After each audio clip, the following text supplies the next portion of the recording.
evidence you did, okay? Me, I'm not as delusional as you are. Why do you bring issues that are not I'm trying to tell you. You know very well that you've got a weak point. Sasa you're not going to prove that you sent money with stories. Unatafuta vitu zingine kukusupport. Listen, utaprove pesa na evidence. Why you bring issues of boyfriends, evidence. Letter evidence. Hizo unaleta kwa nini? Letter evidence. Diana Rose. Letter evidence, Jacqueline. Mimi mwanamke kama wewe, mimi kama wewe sasa, leta evidence that she rescued me from domestic violence. Later I did. You came to my house. Anakula pesa za wizi. Ulikuwa rescued. Nani ameiba kukushinda kwa TikTok? Nani ni mwizi kukushinda Jacqueline? Nani ni mwizi kukushinda kwa TikTok? Milioni ngapi kukushinda? Nani ni mwizi kukushinda? Nani ni mwizi kukushinda? Mpaka saa hii nani ni mwizi kukushinda? Bado unaibia watu hapo, una parade watoto wa watu wetu, unataka kuiba kila siku. Saa hii umeenda ukajificha hapo kwa duka tini. Nani mwizi kukushinda? Who lives in the UK for 30 years and has nothing to show for it? Ati unasema mimi ni mwizi. Where have you ever taken me to court for wizi? Where? What? Mimi nimekupeleka kotini juu wizi. Where did you ever take me to court for cases ngapi zinakungoja Kenya? Diana Rose, show me where I ever was taken to court like you. Cases ngapi zinakungoja Kenya kwa wizi? Cases ziko kwa kichwa yako kama wale wanaume wawanga wenye unawatakanga. Kesa ziko kwa kichwa yako kama 360 alikuwa kwa kichwa yako. I'm not gonna argue with the form 2 dropout. Listen, I'm not going to argue with a TikTok star, a thief. You came into my interview. I have told you, bring evidence. Kama una evidence.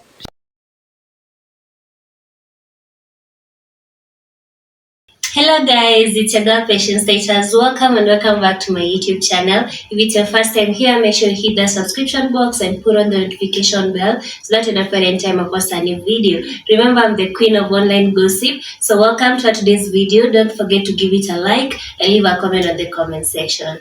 It's after the roan antelope, you know, the antelope, the endangered antelope that is currently in Ruma National Park. And this, you know, people don't even know about this race. You know, they've tried using a Kakodhe a few times. Nobody knows even about Ruma. Yani, what happens in Ruma National Park? We have 4 endangered species in that park. 4 endangered species. You know, and yet nobody knows that we have such a beautiful resource. Ruma National Park is gorgeous, guys. It's the most spectacular piece of property owned by Homa Bay County. It is just incredible. And yet nationally, people don't even talk about Ruma. Nobody talks about Ruma. And now there is a Lambwe National Park that I didn't even know about, believe it or not, Jacqueline. And yet I live in Homa Bay. I didn't even know we had a national park in Lambwe. So it's quite sad that, you know, there is not enough publicity happening around Homa Bay County, and yet we feed the entire nation. You know, we give the entire country fish, omena. Imagine omena. You know, think about how much omena is eaten across the country. And yet people don't go back and remember that it is mainly from Homa Bay County. You know, people don't actually remember when they're eating omena, they don't actually associate it with Homa Bay County. So there is something that needs to be done to connect that to the other. But all in all, Homa Bay, it is like paradise for those who've been and those who've lived there. And that is why I said, when I was around 22 years old, I said, I will die in Homa Bay. I made that vow a long time ago. It is the most spectacular place to live in. Yeah. Yes, omena is mainly from Homa Bay, guys. Black Forest, most of Lake Victoria is under Homa Bay County. Yeah. MJ, hi. Yes, V8. Yes. Check the mic, V8. Okay, first of all, let me say the sky is the limit. No one is perfect. Do you? My first question is, why do you think 2027 is the right time for you to vie for this seat? And are you interested in working with the current government? Maybe would you be on Kasongo's side? Okay, so the second question, that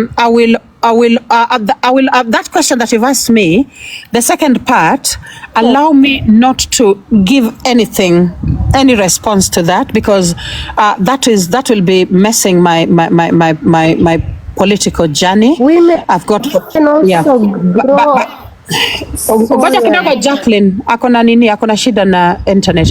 But allow me to talk about the first part. That is why I think 2027 is the right time for me. I will be 51 years old, but of course maybe I'll be 60, according to Diana Ross, maybe I'll be 60 years old. So I think I'll be old enough, okay, to participate in that democratic exercise. I think I've worked on my naivete, I've worked on my childishness, I've worked on a few things, okay, and therefore I can put my foot down and also participate in democracy by being one of the political aspirants. So 2027 is such a good year for me, okay? At the age of 51, I think, what other time, V8? So thank you so much. Thank you for that question. Lady J, I have a question. Do you have the data of the voting pattern in Homa Bay? The voting pattern in Homa Bay, yes, I do. I don't have literally the numbers, specific numbers from the last elections, but I personally followed the numbers very, very closely. And it is because of Homa Bay that Raila did not become president. It was because of Homa Bay. Now, it is quite sad because Homa Bay has such a good, Homa Bay is like, should I say it is like the heart of Luo politics. It is literally the heart of Luo politics. If anyone did not know that today. It is the heart of Luo politics. That is the home of Tom Mboya, and you guys know how vital Tom Mboya is to Kenyan politics, to be precise, So let me just say that I do not have the figures right now, but I remember following the numbers as they came in, and I watched in horror as the numbers refused to add up when it comes to registered number of voters. It was quite LJ. Sorry. Can I finish, please? Abebo, can I finish? No, don't. Why Don't. You are giving us false information. Homa Bay was the best in giving Raila votes. But it's Homa Bay gave Raila votes. Ah, gosh. Oh, my God. Yes. Now, I'm telling you, yes. Right. Can I counter that? What I'm saying is as per the number of registered voters, okay? It's simply because Homa Bay has the biggest number of voters in one number. Then you can say that Raila failed because of Homa Bay. You guys don't want to accept that policy. No. Lady J, kindly educate me here. That is the truth, Abebo. Educate me to this point. I know what I'm talking about. Educate me from Homa Bay. Yes, I know what I'm talking about. Abebo, kindly. If Homa Bay did not give Raila a vote, and yet the governor, only the party scooped almost all the seats. How comes? Maybe you can educate me there, kindly. No. Guys, there is something called... I just wanted to ask Lady J some questions, but wacha amalize kwanza. Abebo, can I answer? Listen, yeah, finish. Alafu I have some questions for you. Oh my God. Oh gosh. Saint. Oh, Nani, Saint. Jacqueline, don't drop. I just want to correct what Jacqueline is saying. The election results for the last election, Homa Bay County had 551,000 registered voters, 071. And Raila Odinga got 399,000 votes, 813. I just need to correct that so you understand that Homa Bay actually gave Raila Odinga votes. compared to the registered voters, compared to listen, we were looking at the registered voters. Because Raila is the political kingpin of Luo Nyanza, where are the 200,000 voters? Listen, when people okay? go vote, that is my point. So when people go voting, Jacqueline, you know very well, can I finish, please? Can I finish, Dana? Their votes, Dana, can I finish? Can I finish kindly? Can I finish kindly? I was just correcting that. What I'm saying is this. No. What I'm saying is that what you are saying does not negate what I'm saying. Both things can be true at the same time. What I'm saying is this. Raila is the political kingpin of Luo Nyanza, okay? And Homa Bay gave him 300,000 votes, okay? Instead of the registered 500,000 voters.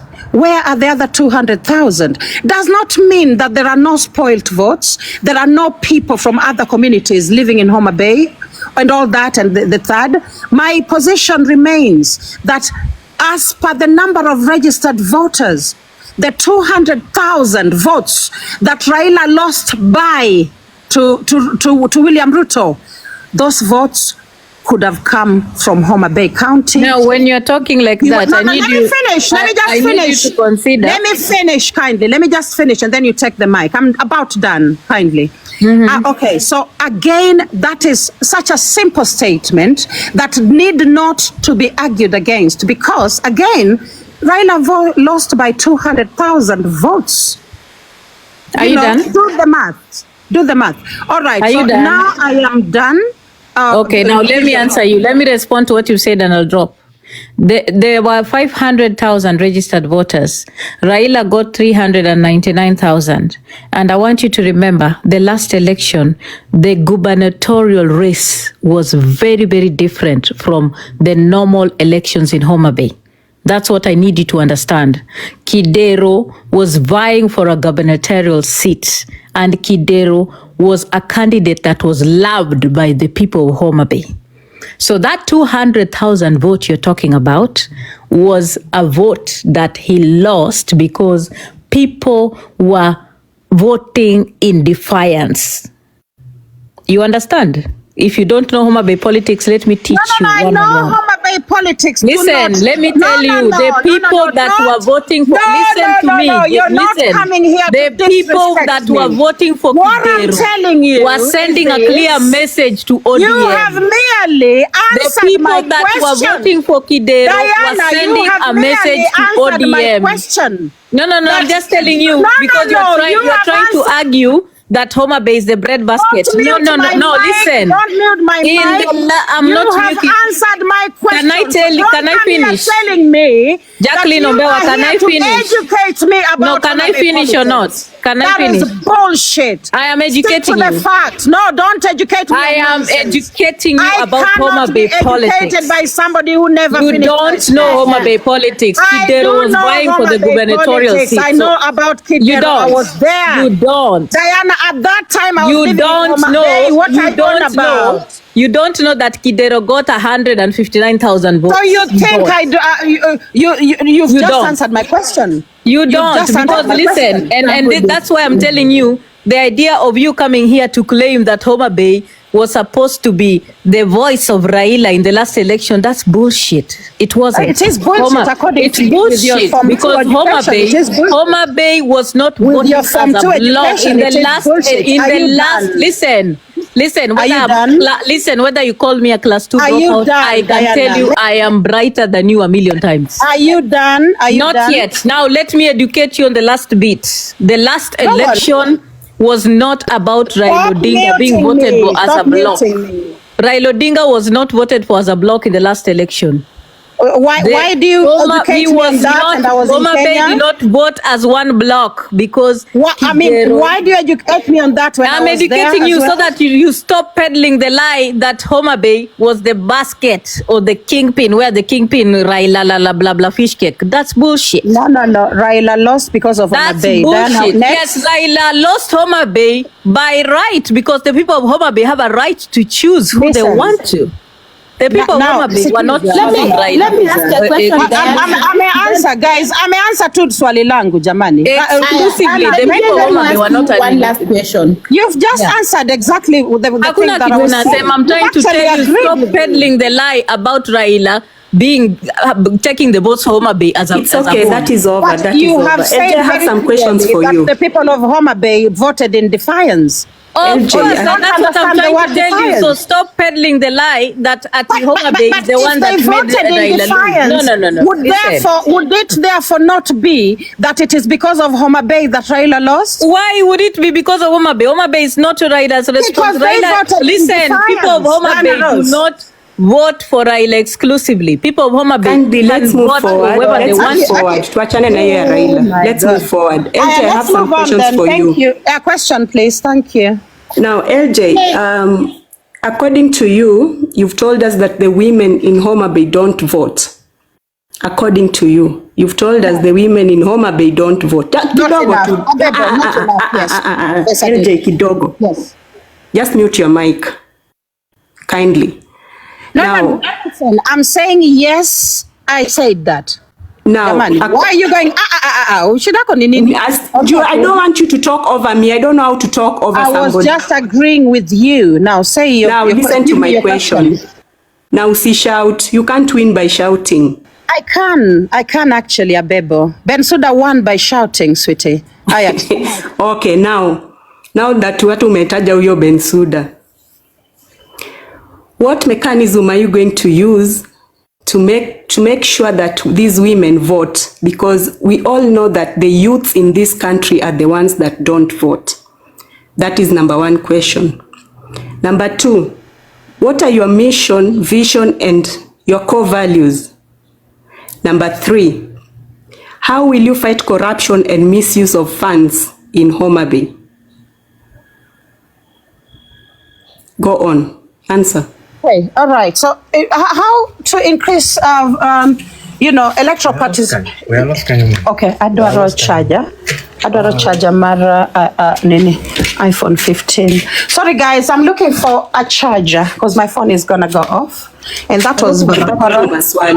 Okay, so the first question that you asked was about how I was going to increase participation in elections, national and local elections in Homa Bay. I think it's just through civic education. I think that's obvious that the reason women don't vote well is because they don't understand, what the vote means. So that you just fix through civic education, just letting people know that, it is their right to vote. Guys, I was just moving from one room to the next to charge my phone. Okay, 4%. I imeingia charger. $1. Umekwazwa na iPhone 15? Umekwazwa? Sasa pesa za Rosso kama zimenunua iPhone 15 Fire Warrior. Kwa nini unakwazwa?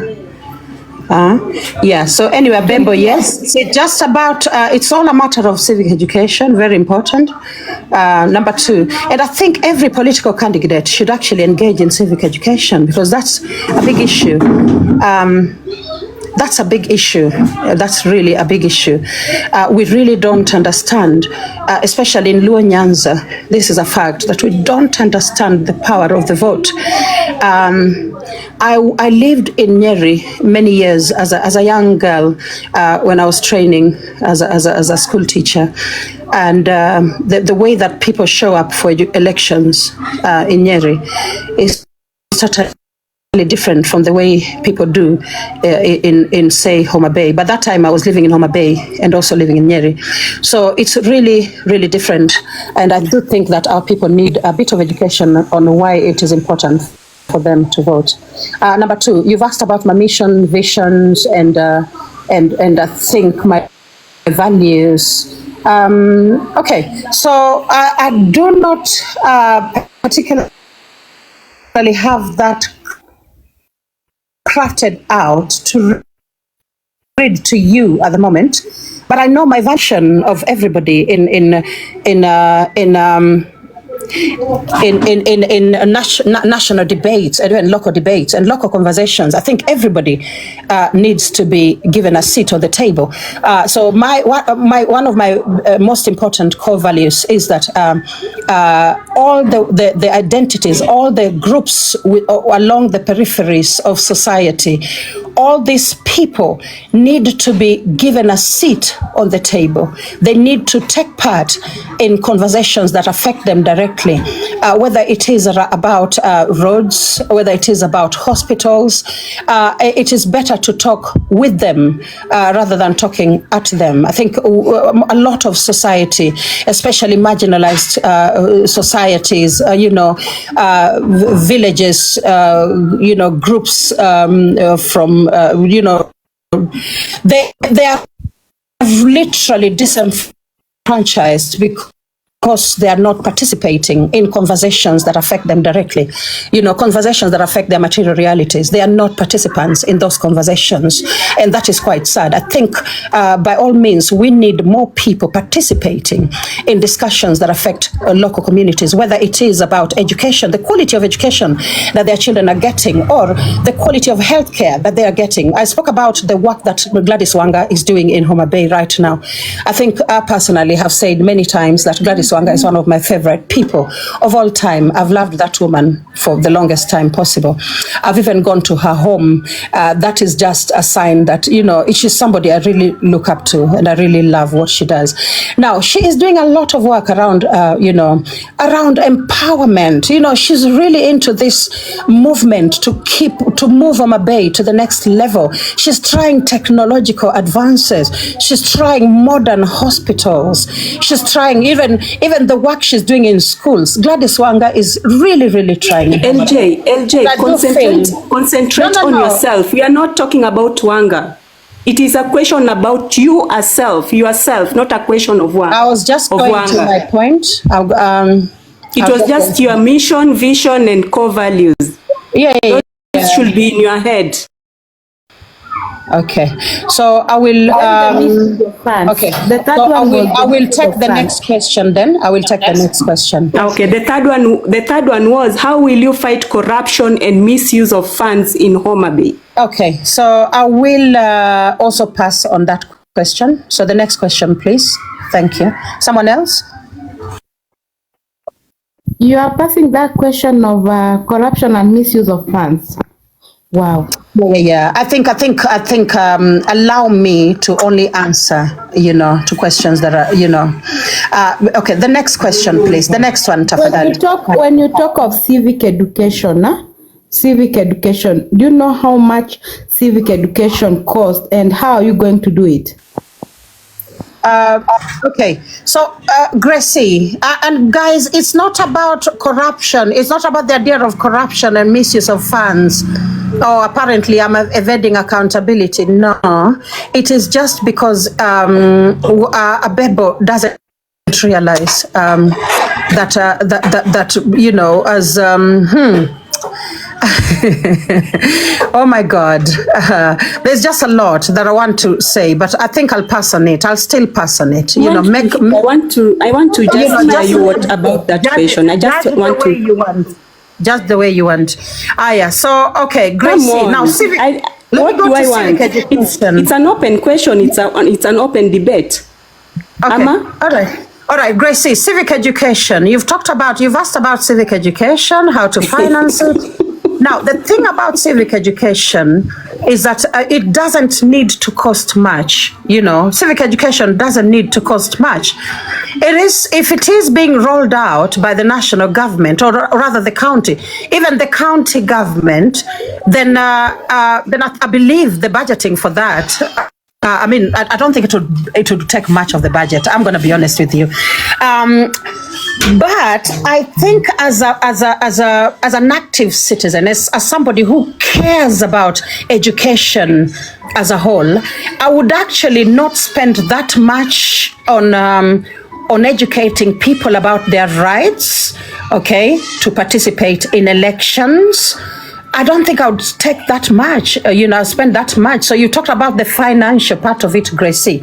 Ata wewe, as a citizen of this country, you can tell people, to go out and vote. It need not cost any money, because we have that problem in our villages, in marginalized communities. They actually costs money, Lady J. Public participation costs money. Okay, shall I finish? Yeah.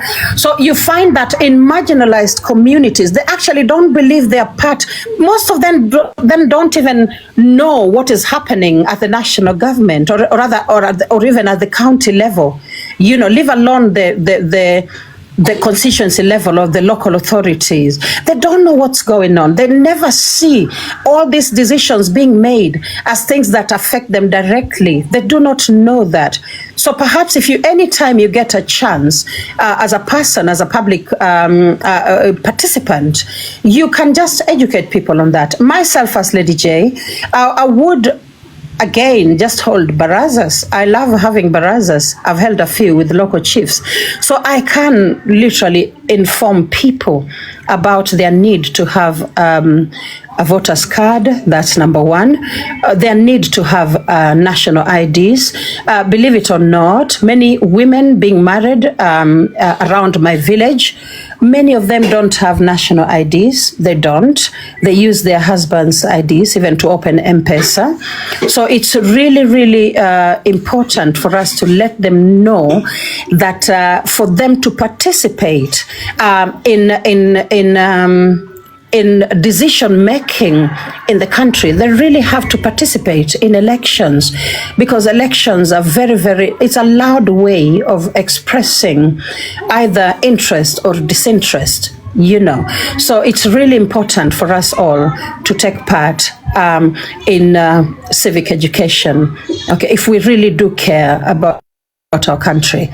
Yeah, thank you. LJ, you are avoiding my question on corruption, but do you know there are kids who are not going to sit for exams because of corruption? Abebo, can I comment on something, Clifford, if you allow me? Okay, yeah. So Abebo, let me answer. Kindly. Wait a minute. Let me answer Abebo. Lady J, let's give other people time here. Okay, Diana, make your remarks kindly. Okay, I'm here to state that I will also be vying. So for the questions that Jacqueline cannot answer, I will answer them. Thank you. All right. All right. Okay, that's nice. Somebody's asking how you going to handle the GBV in Homa Bay County. Oh, Gracie kidogo tu anijibu. So guys, Abebo kidogo tu, since even Diana Rose is interested in the seat, when you ask a question you can choose who to answer, then it will be a fair conversation, kindly. No, I just wanted to be on the same page with LJ, because she's trying to avoid my question on corruption, and I just asked her, does she know that kuna watoto hawaendi kufanya exams because of corruption? Yeah. I know very well that there is, money that was allocated for specific certain exams that somehow disappeared. And then why can't you answer me? How will you handle misuse of funds in Homa Bay and corruption? Okay, so Abebo, I think there are actually systems in place of systems of reporting corruption in place. I do believe there is even systems in place of reporting government officials, whistleblowing systems as well. Personally, as Lady J, I would just use those systems that are already established. I wouldn't. I'm not going to reinvent the wheel when it comes to corruption, because I know that corruption is a global problem. It is not a Kenya problem. It is a global problem. Even countries that people say, oh, it's really good that systems work in whatever, Germany, Britain, corruption is a global problem. And therefore, there are systems in place for reporting corruption. I'll just use those. I'm not going to fix the problem because I cannot. It is a global issue. Thank you. Gracie, should I answer your question now? Yeah, answer my GBV question. Then I'll ask Diana to talk about the government bonds after this. Okay. After So allow me. Yeah. Okay. Thank you. All right. So, gender-based violence.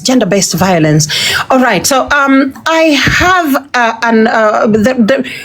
the thing about systematized issues or systematized problems, like, I think disenfranchisement of women, for instance, that is a systemic problem, a problem of systems.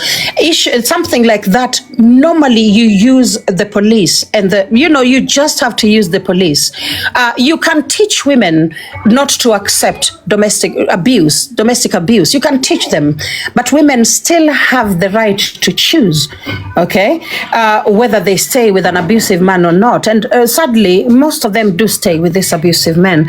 And I'm saying men because statistically, it's mainly men. It's mainly women that suffer domestic violence, or rather gender-based violence in our country, even in the world as a whole.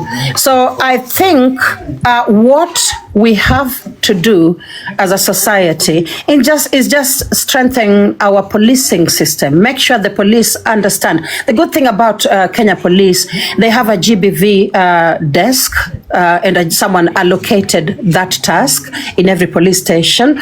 So again, just reporting. I am coming to participate in an election process, and I am going to vie for the position of woman rep in Homa Bay. I'm not going to be pretending that I'm going to fix everybody's problems in Homa Bay. That is not it, okay? I am not going to fix every problem in Homa Bay. I will not lie to you. Thank you. Next question, Gracie. Next question, Diana, will you want to talk about the? Thank you, Mercedes. Would you want to talk about the government bonds, Diana Rose? Yeah, sure. But I would just specifically talk about them when making references to Homa Bay County. I'm not sure if people understand what government bonds because are. You also want to go for a seat of Homa Bay. So talk about it. So government bonds, in simple terms, are like affordable or low interest, loans or financial allocations given to counties for the purpose of investment and development and growth. They're usually issued by the government. They are low risk and they are highly protected because they are long term, for up to 20 years or 30 years. So depending on what the specific needs of a county are, the governor plus the task force in the county can decide on what type of investment they can embark on in order to build a county or improve infrastructure. They can work with investors or they can work with people in the county who have the interest of the country in terms of growth. So personally, if I was a leader in Homa Bay County, or my plan for Homa Bay County in relation to government bonds is, first of all, I would pay attention to the needs in Homa Bay. Number one, Homa Bay County has a water problem. We do not have water in the homes in Homa Bay. So I would liaise with investors who are willing to help us bring water into each and every home using Lake Victoria, so that Homa Bay can have water in the homes of everybody. Because when there is water, it's going to prevent a lot of things. First of all, the access to water improves life, improves education, because a lot of young girls are going to the rivers to fetch water and they are not able to go to school on time.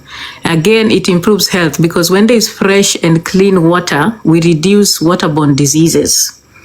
And also access to food, farming and everything, because you can use water for farming and irrigation. And it's a whole load of things. So water is a big issue in Homa Bay. So this water will also improve the health standards in Homa Bay, education, our hospitals and everything. So water. Now, number two, I would also invest in preventative care when we talk about sexual reproductive health rights. I would work with investors that are interested in preventative care. When I talk about preventative care, I'm also talking about HIV, because the HIV prevalence in Homa Bay has now moved from the adults and it's now in the teens, mid. In fact, research has found that in Homa Bay, every 17 minutes, a teenager is infected with HIV. So I would invest in preventative care, which means we'll be educating our teenagers, putting money in the right organizations to help civic education, not just for the people of Homa Bay, but also put sexual reproductive health education and rights as part of a curricula that would help our teenagers and our young mothers, so that people are aware of the harm that comes with, you know what, sexually transmitted diseases, number one. Number two, the importance of using protection and the importance of investing in contraceptives to avoid teenage pregnancies, because Homa Bay County is one of the counties that is leading globally in teenage pregnancies. So that's what I would invest in when we talk about preventative care. Another place that I would really invest in Suba currently, we have a lot of cases of fistula. And a lot of this is happening because it has been found that so many young women around the lake region are getting pregnant early and are having difficulties during childbirth. So I would put money in that area, because fistula should not be something that should make our teenagers be like outcasts, because there are children, there are young women, young girls that are around the lake region that are afraid even to mingle with other people, because wakiwa wakienda choo inatoka na huko nyuma na hawajapata matibabu. Unaelewa? Sasa nitarudi kwa Kiswahili, sitaki kuongea Kiingereza. So fistula may affect a lot of young mothers. So hizo hela nitaweka huko. I didn't want to talk about that thing in English. Evil. Those are just examples of what I would do, of course, with the bonds and everything. And then another thing, any investment, because this is sort of like a loan, anything that I would also prioritize investing in agriculture, because Homa Bay County, there are specific sub-counties that are very productive. Like, for example, in Ndewa, we have the sugarcane industry. Would invest in the sugarcane farming, sugarcane industry, because when you invest or you have factories that are bringing in money and you are industrializing a county, you are also creating employment and you're bringing in money to the county. When you put in piped water and you have water running in the homes, this water is going to be paid by the residents of Homa Bay at an affordable rate.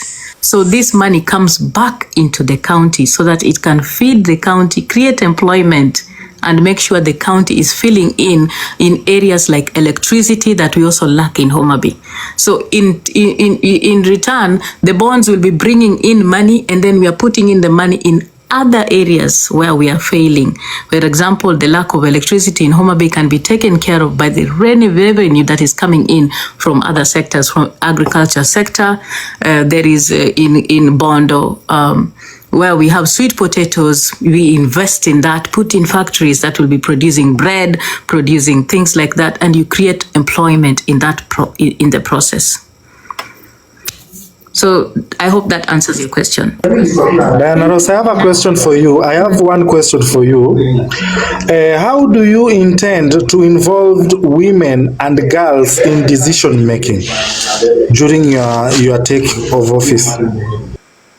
I think women are very vital in decision making. I think Homa Bay County, if you understand it, currently Homa Bay County is one of the counties that is about to reach in terms of leadership, it is doing well when we talk about the 2/3 gender rule, because we have a governor, we have around 4 MCAs, and we have about 3 members of parliament. So we are doing well when it comes to 2/3 gender. And I think it's a precedent that has been set that we intend to continue.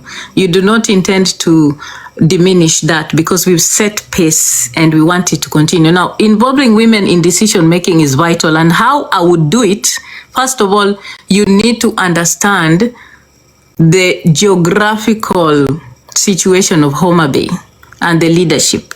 You need to know how many wards are in Homa Bay, how many sub-counties are there, who are the leaders in these sub-counties, and then you start working with these people from the top to the bottom. You devolve, you actually, you know what, you trickle down the leadership. That's how you do it.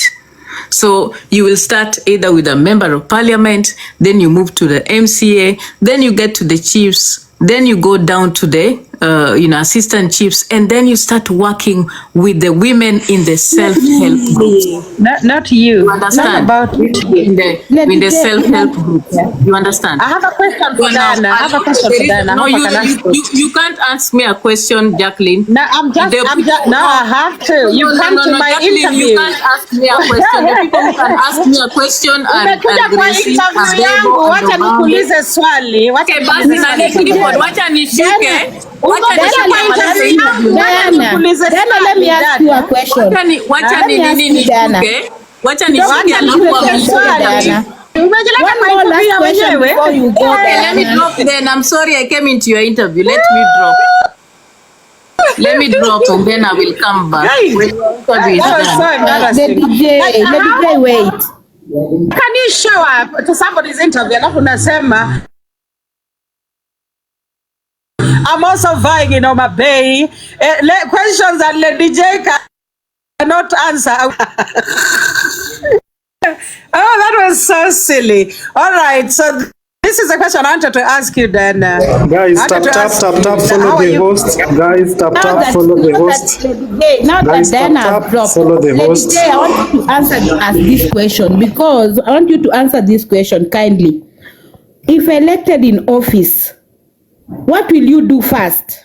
If elected in office, can you organize an interview for Dana Rose? Yeah. If elected in office. All right. So are you asking that to Dana? Because I think I've already answered that. I think I already answered that. You know, you evaded so many questions. That question, you evaded it. That's why I put a star on my question list. You evaded that question. So I'm asking you for the second time. What's your first priority in office if elected? Okay. Okay. So the first thing that I'd actually do, I think I'm going to talk about the first. Most political leaders talk about the first 100 days. You know, I would make sure that first of all, I begin my work with the idea of technical colleges, you know, technical institutions. That will be my number one thing to do, making sure that we start the business of making sure young people begin accessing technical institutions. Right now, where I live in Sigama, a few minutes drive from my home, you will actually find land that is allocated for a university.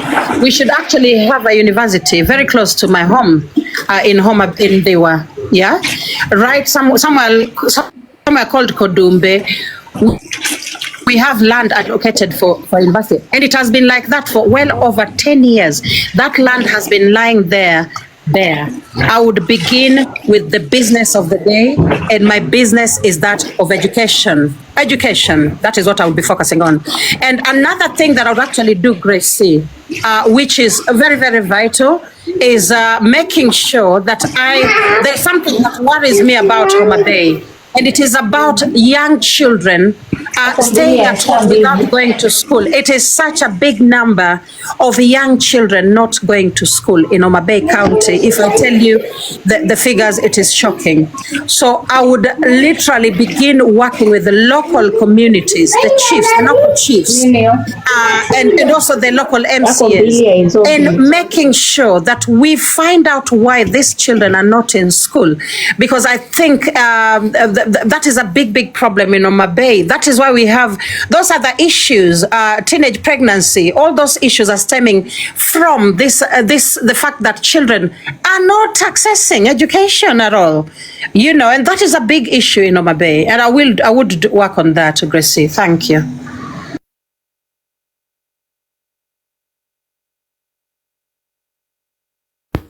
I have a question. Yes, go on then.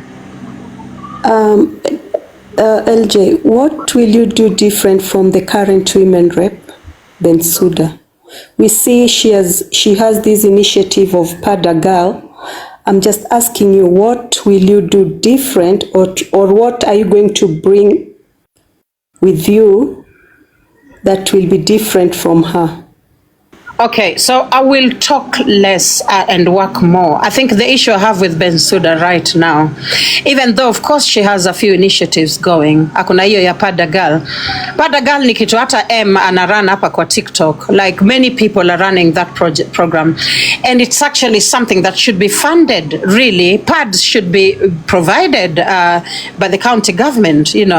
So again, what I'm going to say is that I will work more. I think the reason why I can counter Bensouda so well is because I think anaongea sana na afanyi kazi yenye inafaa anafanya. She's currently underperforming. I've already told you guys that, and ni kama she may be on her way out. Bora tu munipe hiyo chance watu wa Homa Bay, but anyway, never mind. Continue. Next question, please. Can I ask a question, host? Kidogo. LJ, have you listened to yourself answering that question? You just said you will talk less. Yeah, absolutely. How will that help you? Yeah. To perform the roles into your office? Okay, what I mean is this, Abebo. There is a lot of conversation around how Bensouda is performing right now. And some people are actually saying her lack of, her underperformance is a result of how powerful Gladys Wanga is. Some people, remember I live in Homa Bay. These are conversations we have daily. Now, some people say that...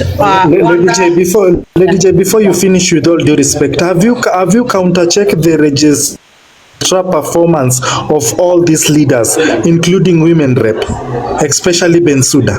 Have you tried to look at how she's performing? Yes, I have. Her performance is a subject so you believe whatever you are saying is true. She's under whatever. So you believe that is true? Yes, I do. 100%. Okay, I rest my case. Continue. Yeah, thank you. So again, Abebo, I think the issue we have right now is that Homa Bay leaders, right now, Wanga and Millie Mabona are shining. They're shining. Bensouda is not, and I think that is where people like us, aspirants, we come in.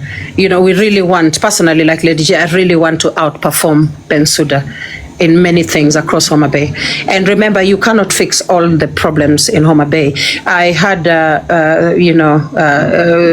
the lady who spoke here earlier, speaking about bringing water, blah, blah, blah. You cannot fix those problems like that. I think only a naive person and a liar will come here saying, oh, I'm going to bring water, I'm going to create employment. You have to be very strategic in how you do that. So that's why I'm not being so straightforward about, oh my God, how am I going to do this? No, it's all a matter of finding what you can fix and working with that. Thank you. LJ? LJ, Saint has asked you a very good question. Have you checked on the performance of these leaders? I have. And if you've not, or if you have, why do you know that things that I say? Why do you doubt? Listen. You are repeating the same question. Listen. To mean that you're actually doubting. Listen. Do you my know answers? that Joyce Osogo Bensouda was best women rep in Nyanza region? Now that is not on the ground, Abebo. I'm telling you what is in public domain. It is in public domain. What are people in Homa Bay saying? Abebo, I live in Homa Bay. Naishi Homa Bay, jamani. You can pay that. You can pay. Yeah, jamani. I live in Homa Bay. Those are public opinions. Okay, Abebo, what are you I'm telling you, the person some of us we know information was voted the best women rep in Nyanza. Exactly, that is what I public opinion polls. Now, I need you to know how public opinion polls go. If you find a pundit or a blogger who hates you, they will repeatedly rate you as the worst. Abebo, listen to me. I'm telling you because I speak. LJ, I can't listen to you because you are not answering things the way they are supposed to be answered. You are not answering things the way they need to be answered. You've just told me, I've asked you what will you do differently. Then you are telling me that you will go there with a shot. Okay, and the other person is talking too much. Abebo, maybe you can take a break kidogo. Then Don. Don, you have uliza swali yako kindly. Thank you so much, host. Can you hear me, host? Tunakusikia loud and clear. Tunakusikia. Asante sana. Maybe before I put my question, I just want to emphasize on what Abeba said. I think opinion polls are scientific. We've always been told that for the longest time. And the women rep, all women rep in the country right now. That is why they're called opinion polls. That is not science. Okay, opinion that polls is not are always science. Scientific. No, Don. Okay, let me ask my question. I'm not gonna. They're based on opinion. So all women reps, all women reps in the country, they're always underfunded. They don't get enough funding to do their job. So despite the underfunding, the women rep of Homa Bay has really tried her best to do a good job. Now let me go to my question. So to you, Lady J. We know that campaigns in the country are always very much expensive. It's not easy to fund a campaign. So we've seen you here on TikTok, mostly depending on mchango to run your schools. So my question to you is, how prepared are you financially to handle your campaigns when you're ready to contest for your seats? Are you still going to depend on mchango, or maybe you have other sources of income? Okay, so because you've asked it in a mature way, there's somebody who asked me the same question, but I told them I'd be using tap to fund my campaign. Now, you've said I mostly rely on TikTok to finance my schools. That is incorrect. 95% of the money going into our schools, Jamako schools, comes from my own pocket. 5% of money from TikTok, and that is where I get money. Mtoto amekuwa sponsored. I get someone buying me unga, someone buying me sugar. That is all. Okay, the only support that I get out of TikTok right now is for infrastructure. Okay, that is school building, and that I have received over 8 million Kenya shillings for infrastructure. All right. But in terms of running the schools, 95% of money that I use within the schools come direct from my own pockets, whether it be teacher salaries, whether it be repairs here and there, whether it be our material imeisha ya kushona uniforms. That is all. Even the budget ya food bado ni mimi mostly. Natafutanga tu kidogo ndio napewa. Saa zingine someone buys me one sack of beans. Lady J, with all due respect, kindly, do you know you are going to run a county and not a school? Maybe can you based on the county version? I think I was correcting that answer. I was correcting that misconception before I answer his question. Can I now answer the question, St. Clifford? So I think the Don, you've asked me how I'm going to run, how I'm going to finance my campaign. Again, most people actually rely on fundraising to finance their campaigns. I will partly rely on fundraising, but another thing is that I'm also I'm not so badly off financially, so my campaign will also be self-financed. I will be using money from my own pocket. Thank you. So meaning you're financially stable to fund your campaigns? I don't think anyone can come forward. Anyone with the brain will not come forward and say, "Oh, I'm financially stable."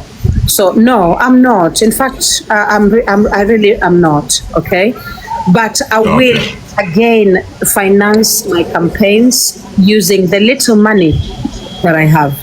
Thank you. So meaning we are still looking forward from Chango to facilitate your campaigns partly.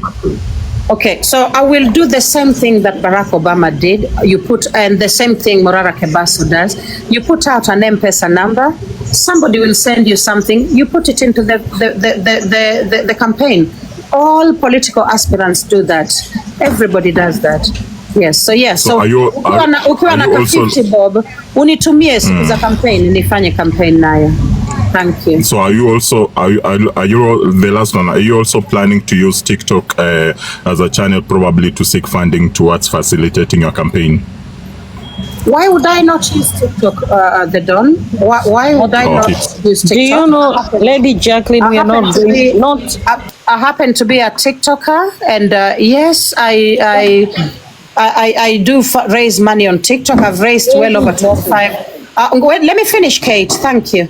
I've raised well over 25 million Kenya shillings on TikTok. It's now 26.5. What's wrong with me raising money on TikTok? You don't have to give me money. It was just a question. It was just a question. I didn't say it's wrong. It was just a question. You are taking my question negatively. I was just asking a question. Also, it's not if you are going to depend on TikTok also. Not the TikTokers will even vote for you. It's the locals. So why should you come and do No. I know, Kate. But we are not going to vote for you. Kate, it's locals. I know it's the locals, Kate, but that does not stop me from using TikTok. I am a TikToker, and this is my platform as well as it is yours. So if I want to raise money on TikTok, who are you to stop me? You know, why is that a problem to you? Shidako ni gani? Let me tell you something. You are talking of Pada girl. I want to make you understand this Pada girl thing. It was started by this lady called Gloria Oredo. Somebody's Gloria something. So it is in the GAF kitty that every woman rep in the 47 counties has to Pada girl. It is in the GAF kitty. So you could have told us something else apart from padding a girl. Come up with something different apart from that, because already we have Pada girl. No. That is exactly what you're saying is exactly what I said. That, you know, pads, sanitary towels should be financed by the county government. It should not be the work of sijui nani kuenda kutafuta pesa ya kununua sanitary towels. Miss Gracie, you are merely confirming what I said. You know, because I always see people running around with, what they're going to do different. They're going to buy pads for girls. And I find it silly because who happens to be... What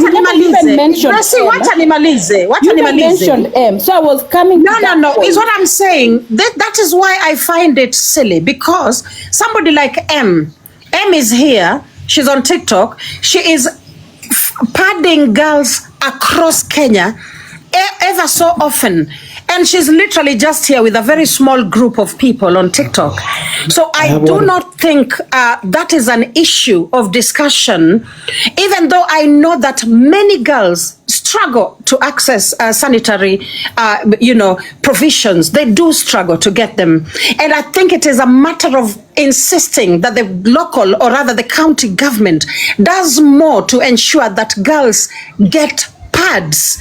And personally, I would be an advocate for that at county level. I would actually make noise if I wanted to be Bensouda kidogo. Naeza piga kelele kidogo, ili we make sure we have money allocated, every single year, sio tokenistically, every single year kuna kapesa imewekwa kando, ili wasichana wapate pads. Okay, because of pads, girls don't actually go to school enough. There are girls who are missing education because they don't have sanitary towels, and that is sad. Because I am very, very passionate about education. I want people to go to school. Okay, so the sanitary towels should be provided by the county government. Period. Okay, it should not be an issue of campaign for people to use as something to campaign with. I wouldn't use that for campaign. No. Lady J, I have a question. Can I ask one question? Kidogo, to me, I'll mute. I want to ask Lady J about M. Is it the same M who last month had issues with the same kitty that she owes other people around 20,000, that sometimes she doesn't even deliver what you're saying? Is it the same M? No. As far as I'm concerned, M has done an incredible job with the Pada Girl initiative, M and her team. Anything to do with money, 20,000, I don't know about that. I don't know anything about that. What I know is that ever since I've known M, Only Prime, Lillian the cooking nurse, those people were once in my team, and they led that initiative beautifully, and we gave pads in some schools around Kenya. I personally went and we delivered pads to some schools, even in Siaya. We took pads even in Siaya. Okay, so again, that is all. I'm going to focus on what I know, not what I don't. I don't know anything about 20,000. LJ, what is your net worth? My question, huh? I've heard you, LJ, explain a lot of things of what you will do. Can you state 4 primary roles of a women representative according to the Constitution, please? I said that is something that Gracie actually helped me, something around, can you state this? Can you mention this, name this? I am here purely to talk about me as Lady J, not answering questions about, the role of a woman rep. Those are things that you study in civic education, things you study in school. I'm not here for that. I'm sorry, tourist. I'm not going to answer that. Next question, please. LJ, what is your net worth? Okay.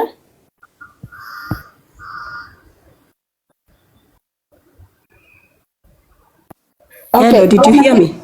Yeah. Abebo, you're asking my net worth? Yes.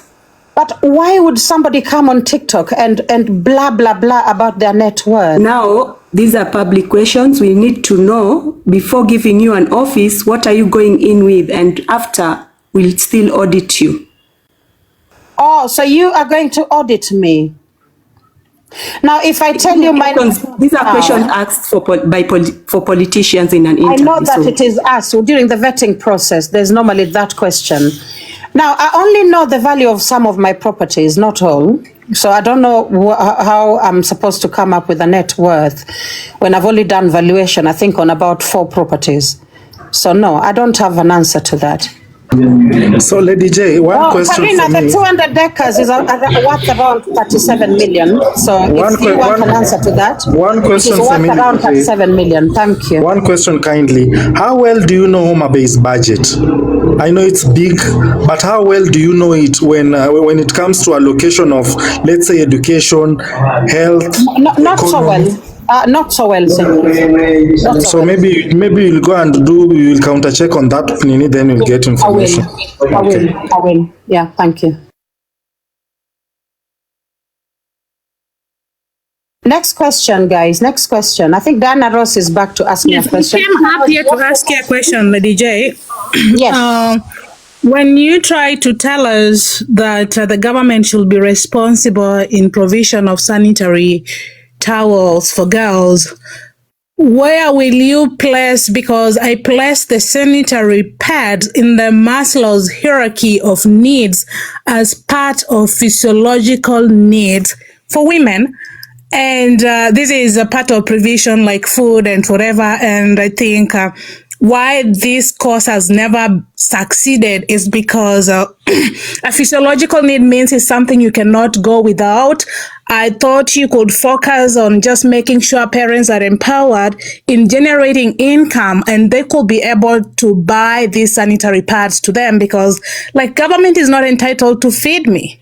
or feed any Kenyan person, but you have to work extra hard to bring food on your table. A physiological need does not need somebody else to come and rescue you, but you need to be responsible in buying it. And that is why, since I was in class 5, the issue of standard buying pads for women, pad a girl, will not be successful if we still have the grandiose, like the government, have to keep providing for girls, because it is in the hierarchy of needs that you have to meet.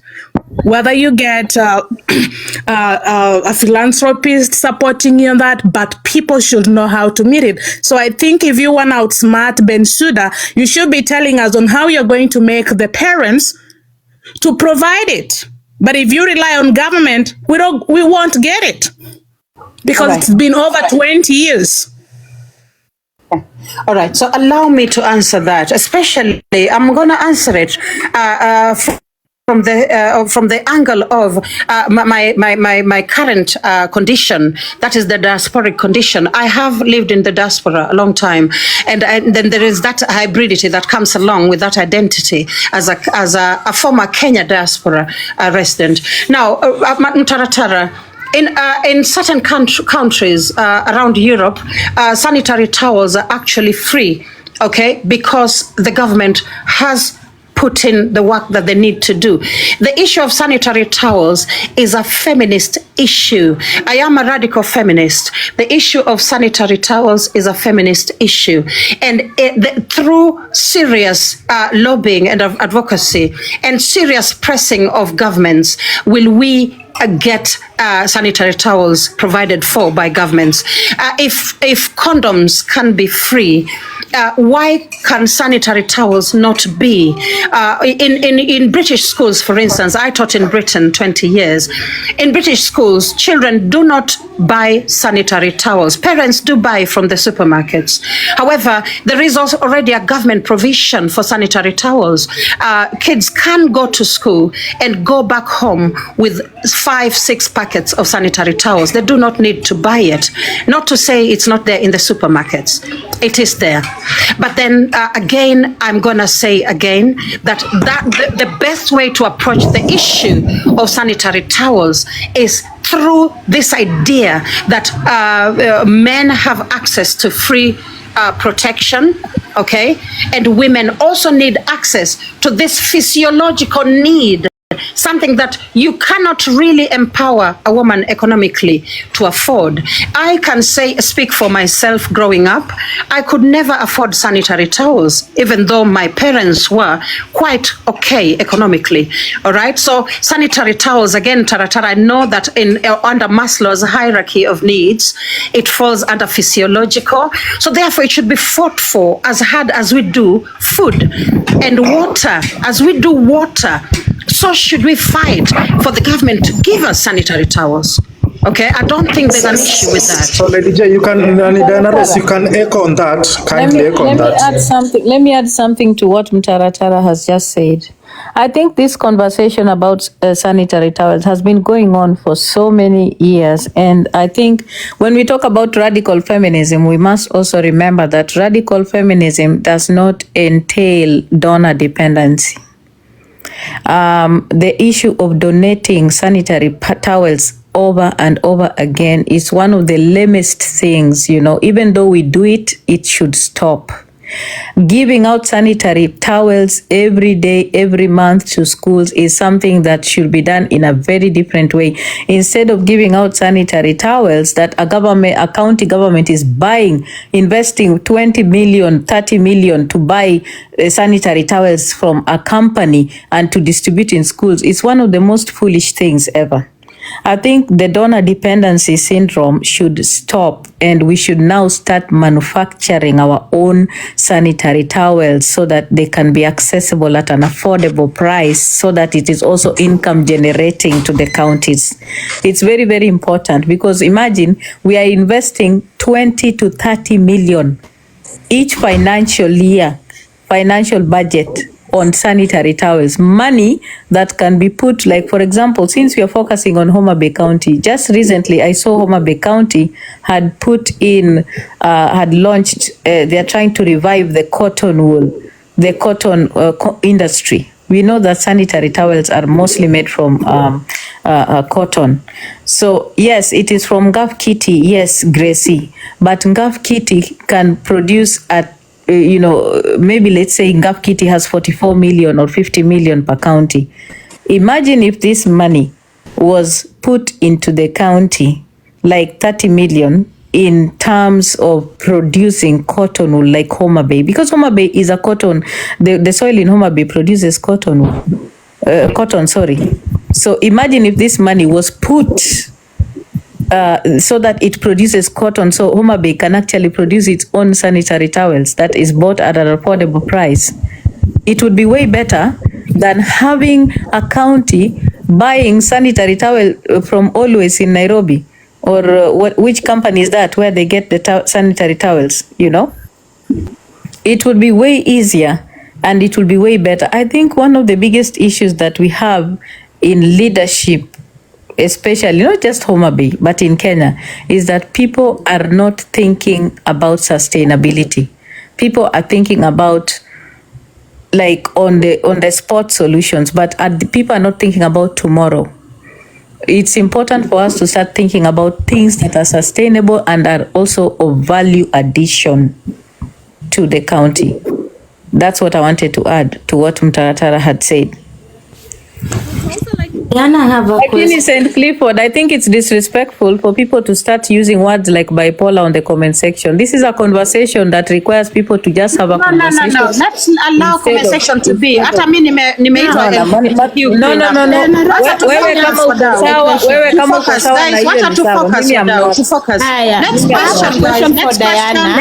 You have a Gracie, just a little moment. I want to tell Lady J, you are telling us our men are being provided with free condom, that they are able to condomize from free condom. Who told you women are not being given condoms by the same government? Women are getting the free condoms. So it is a draw. We cannot juxtapose the condom issues with the pads. Otherwise, we'll be going the route of chapati milioni moja. Women are being given condoms too. We have free female condoms. And also comparing ejaculation. I think personally, Mtaratara, I'm going to stand my ground on this. That as a feminist and a radical feminist for that matter, I think St. Clifford tuko na kelele sana. Saint tuko na kelele, sijui kama anajua ako unmuted. Sijui kama ajui. 1 minute. Okay, so I cannot say anything, guys. It's too noisy. Okay, so what I'm saying, Mtaratara, again, this is a feminist issue. I've been a radical feminist all my life. I wrote my first dissertation on radical feminism. So again, I'm going to say this issue of sanitary towels, it is a debate of the global north, feminists in the global north. It is a huge debate in the global north.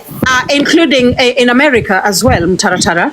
And I still will stand my ground that there's a lot of suffering that comes about because we are not holding our government or county or national government to account as women. There is a lot of unnecessary suffering that women are going through because we are not advocating for ourselves. It is a physiological process. It's a natural process to get periods every month. We should not be punished every single month because we are women. I still believe the government can either reduce the amount of tax, whatever amount of the price, can put some kind of subsidy on sanitary towels so that the prices drop even to 20 shillings per packet, or we should actually be pushing for a country where sanitary towels are free for all, because then we will have more children going to school. We will have reduced teenage pregnancy because girls will not have to, to swap their whatever for pads. So there are many things we can fix just by fixing the issue of sanitary towels. This is just a personal agenda of mine as a radical feminist. So I'm going to keep pursuing that. I get you, Mtaratara. Not that I don't. But, your point does not negate mine. Thank you. Lady J, I would ask to speak next. Thank you for being here and articulating your agenda. I would want to know, we have had women reps in the office for quite a while right now in Kenya. I am for the opinion that office should be scraped, thrown away into the ocean or wherever they want to throw it. I have not seen any significant advancement of women's rights. You are all stuck on sanitary pads after we promulgated the constitution. What was the role of the women rep? And this is going to be a conversation. I ask a question and you answer me. So what was the role of the woman rep? So the woman rep position was really not there to take care of women. That wasn't the case, okay? And I think I saw years ago when this woman was busy lecturing, Gladys Wanga about how she has neglected women. We are not going to go to Gladys Wanga. I want you to focus. Can I answer kindly? Can I answer? Don't go into a rabbit hole. No, I'm not taking you down a rabbit hole. Allow me to answer my question. Your question, kindly. The role of the woman rep, it is an affirmative seat. Affirmative action is actually very important because of the lack of representation by women in parliament. Again,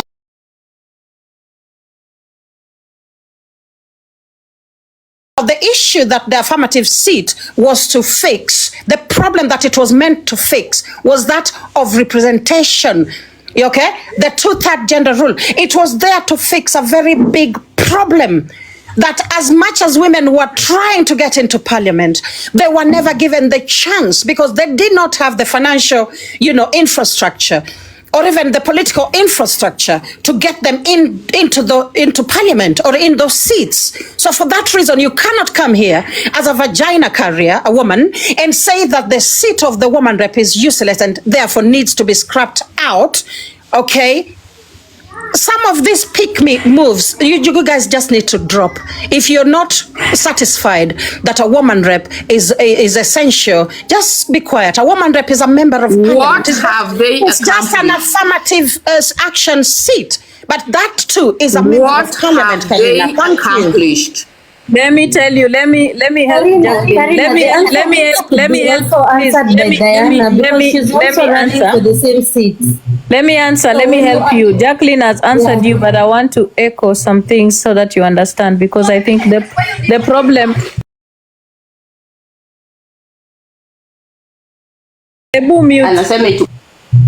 Gosh.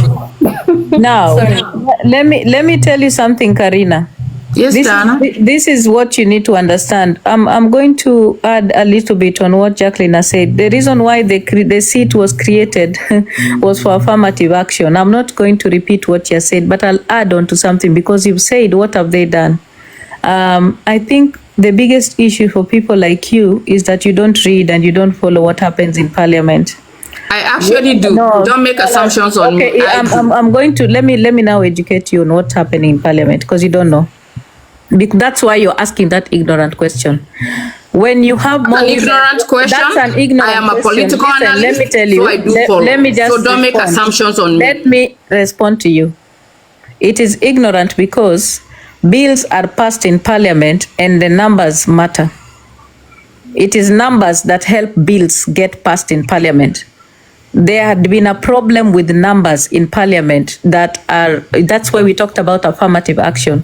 Issues of women, things that were helping issues of women and bills that were supposed to support women, especially on sexual reproductive rights, things of the Marriage Act and everything, the amendments that were made in the Sexual Offences Act were all done because of affirmative action. And I'll tell you one example that you don't know because you're asking that question. And that's why I'm saying you don't read.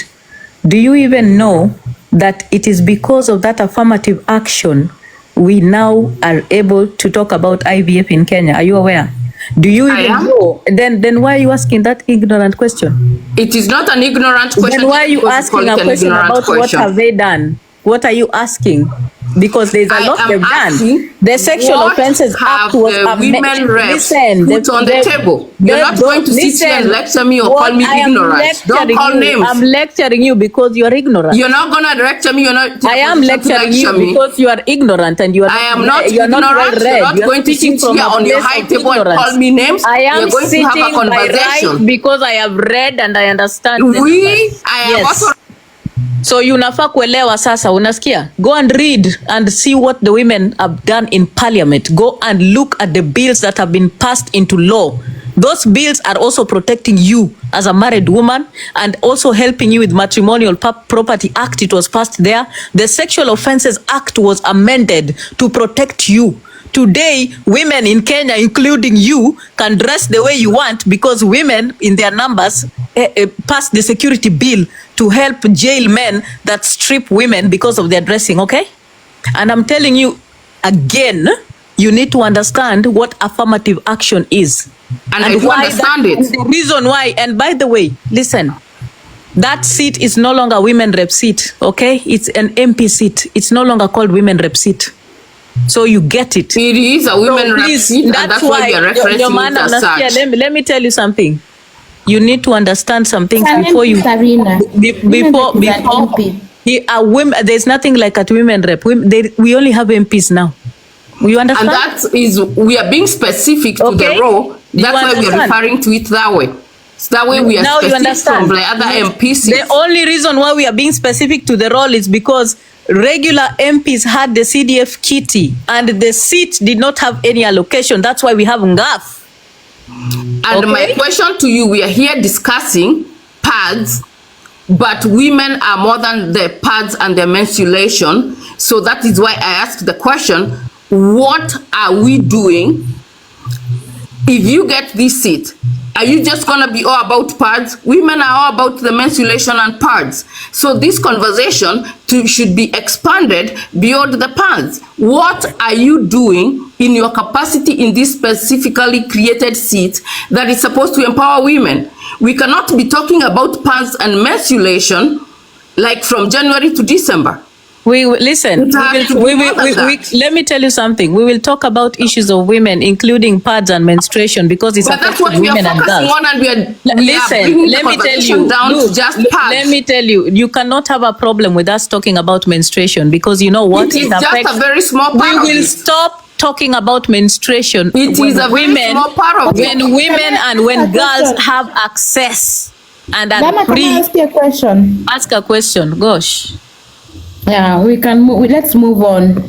We are moving on very well. It's Gracie, please. We are moving on very well because I believe if let me ask a question, Taratara. No, let me ask a question. Don't interrupt them. We still have a conversation because Lady J's head of a point in her constituent or the county is to provide pads, and that is the head thing that she has in her mind. So we still have a conversation. I think that let me tell you, Taratara, let me just say something, Gracie. You know what? I think a lot of people are thinking that we need to dismiss the conversation about menstruation. We really can't. The only time we are going to get rid of this conversation is when all girls are gonna have access to, you know, whatever material during their period. That's when we will stop. Okay. Otherwise, even during menopause, so we need those pads because we'll be leaking. It's going to be a conversation that will continue forever and ever until we have access, until we are at a place where we can actually not worry about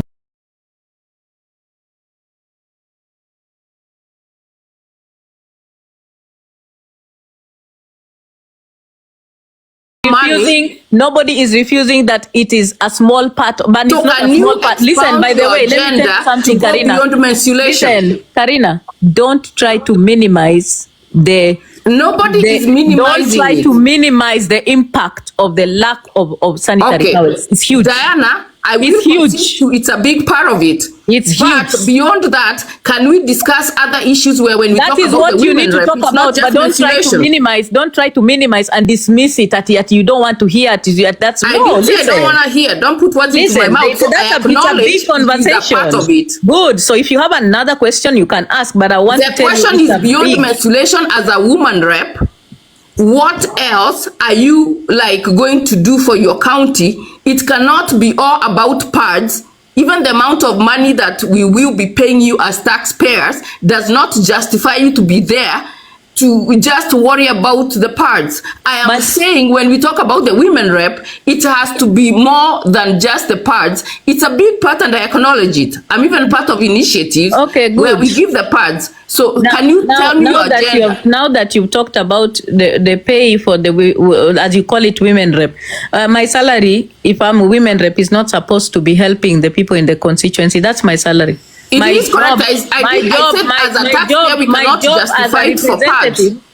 job as a representative is in parliament, by the way. And my job can only be done better when I have allocation and funding to do the work in the county level. I'm not supposed to use my salary to do the work for the people in the county. Now, this comes I need to understand that difference. Can I have my salary is mine because I have a voice in wait. My salary, just wait, I am answering. Can you wait?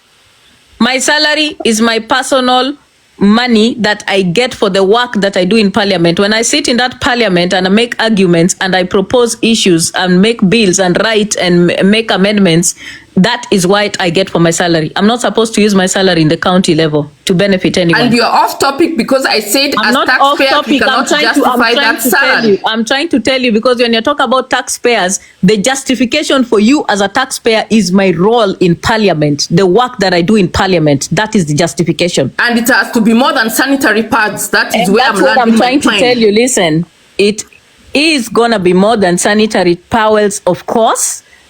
But you cannot minimize the conversations about sanitary towels just because you want to. But we cannot have them all day until the cows come home. We will have it until the day. Karina, 1 minute. Karina, it wasn't all about sanitary towels. It was just an expound on that. They have been discussing something very different topics. I don't know why you're going on and on about sanitary towels. This is just part of it. Can you just let us move on? We want to listen to other things. Thank you, Nadrop. Absolutely. But I want to hear more of a role than sanitary pads when it comes to the women rep. That brings me to the question I wanted to ask Diana.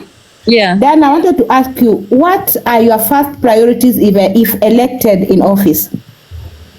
I think first priorities.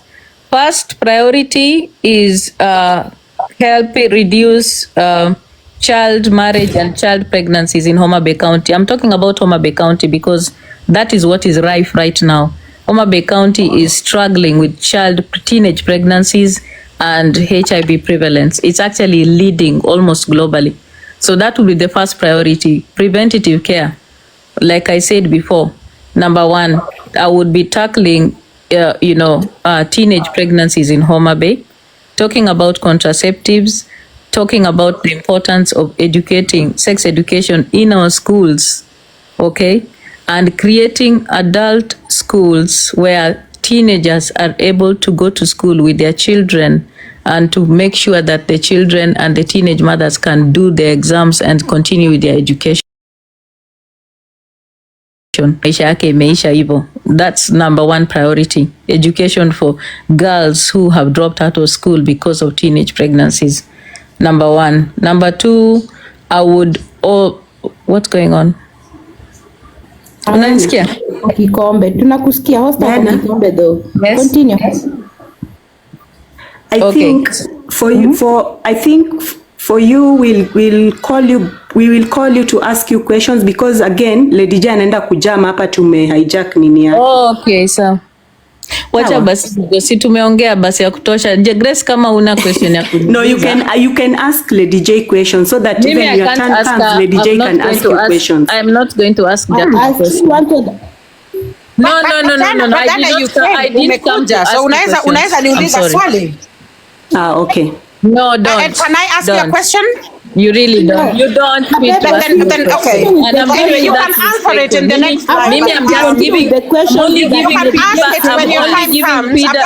giving feedback. I'm only giving feedback on Homa Bay County. How are you going to buy from Pennsylvania? Jacqueline, Pennsylvania is a place that you can travel on and off. Just like you travel from the UK, the way you travel from the UK to Kenya is the same way I can travel. Yeah, ask a question, Black Forest. I'm here for comment section, maswali za comment section. Lady Jacqueline, how will you deal with LGBT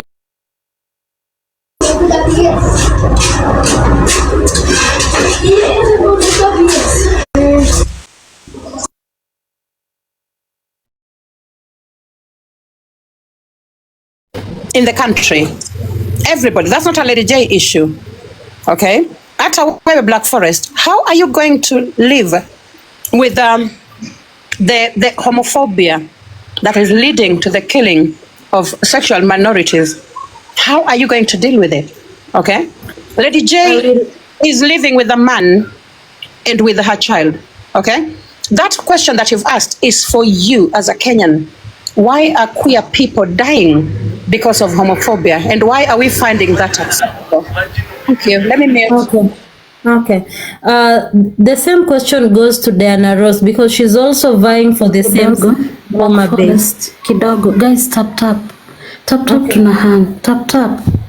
Tuko wengi na tutap. Tuna hang. Okay, Diana Ross, the same question on you. For asking, what was your question? The question is, it was on Lady Jacqueline, but now I'm asking both of you because you're vying on the same seats. It was about how will you deal with LGBTQ, which is not constitutional and it is not supported in our cultures. Yeah, that's how the question was. It's not cultural and constitutional accepted.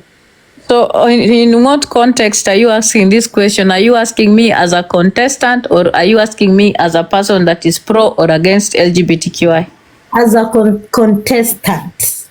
Then I don't have to deal with it because I'm not a member of the LGBTQI community, so I don't think that is something I'll face when it comes to the cultural. You're going to be leading queer people. How can you say you don't have to deal with it? I thought I'm supposed to be But you're going to be dealing with queer. You're going to be leading. Can you let me answer the question, not you? So they don't matter. Is it you to answer? They don't matter. Queer people don't matter. Are you going to answer? Are you going to answer the question, or I'm the one answering? Do you want to answer my question? You had an opportunity to answer the question and you did not. No, you've said you're not going to be dealing with it, and that is wrong for you to come here on TikTok. I have not. No wonder you're so homophobic. You need to let me speak. LJ, let her answer because when the chance na haukujibu, wacha umaliza so that we continue. Kindly. Lady J, if a question is posed on Diana, kindly, Diana is a grown-up, she knows how to answer. And please, let's maintain that way. We have given you time for you. Now let's turn to Diana Ross for the answering of the question. Kindly. She refused to answer the question. Now she wants to answer it because I'm not answering. First of all, I'm going to answer it in two parts. Number one, the question very clearly. Okay, and now I said the problem, the issue that you need to face is homophobia, Diana. I answered very clearly that people. Diana, continue. LJ ulikuwa tujibu. You had already answered the question. Lady J, wanasema sikujibu ni wacha Diana amalize. Stop interrupting. Wacha amalize, then you muting me. Stop muting me. You told me it is a Kenyan issue whereby ukaniuliza kama ni mimi nitafanya nini. Thank you. Yeah, and because I'm here to get comment section questions, I posed the question to Diana also because she's also vying on the same seat. So it is her turn, then we go to the next question. Thank you. Okay. Now you asked me the question and you included culture when you were asking the question, Black Forest. So I'm going to answer it in two parts. That's where I was going. The first thing, I know that when it comes to culture, I know you are referring to Homa Bay people and how there is homophobia and their attitudes in general towards the LGBTQI. Now, for me, that is not something I will be facing because I have never identified as an LGBTQI person. So culturally, I'll not be facing that backlash as a contestant.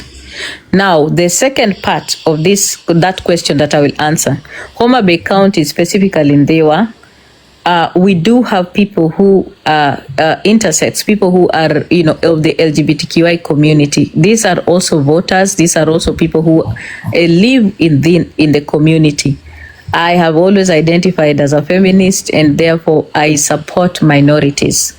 My support for them is clear, and it will not stop. Okay? Now, that is my answer to those questions. I don't know if there's any other question that is related to that.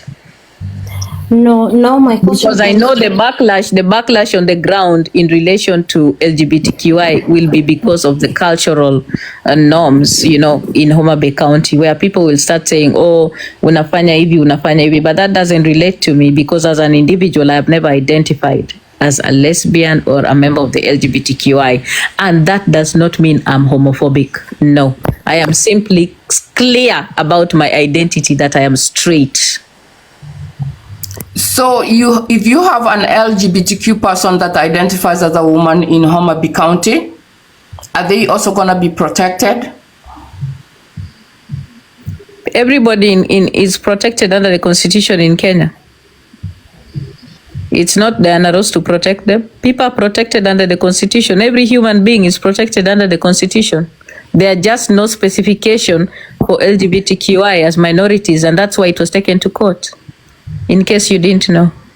I am aware, and the court said they should be protected, but I'm asking you in your role. I am not a police officer, neither am I the mandated to protect. I only speak for them as an individual and as a feminist. I can speak for minorities, but I am not mandated to protect them. My voice is to speak and to talk about their issues as minorities, but I cannot guarantee protection. Then another question: How Yes. will you protect and how will you fight corruption and misuse of funds, public funds? In Homa Bay County or in the Women Rep office? Because Homa Bay County. Just know we are referring to Homa Bay County because the two of you are from Homa Bay County. I think the most important thing for Homa Bay County, as you all know, the biggest issue for Homa Bay County, where the funding has been disappearing, has been mostly when it comes to budgeting and planning and all these tenders and the ghost workers. Those are the two major areas.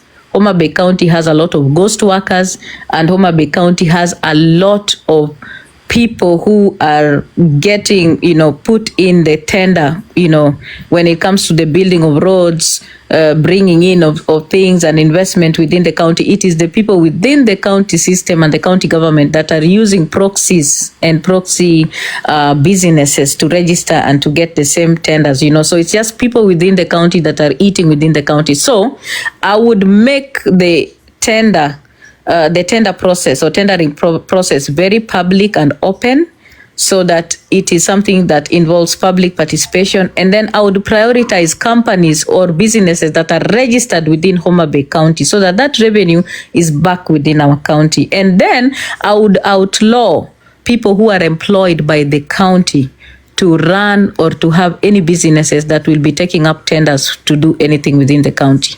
That is one way to curb that corruption within the tender. Because if you are an employee of the county, you have no business having a business that is registered to also build roads within the county. That is a conflict of interest. So that's the first thing I would go for. I would make sure that if you are an employee of the county, if you are elected by, by the people in the county, you also are not supposed to be doing the tenders within the county. We would allow those to go to other people within the county, so that, there is a trickle down effect where money is not just circulating within the people who are in the county, the governors, the MCAs and everything. And we'll make the process very open and public.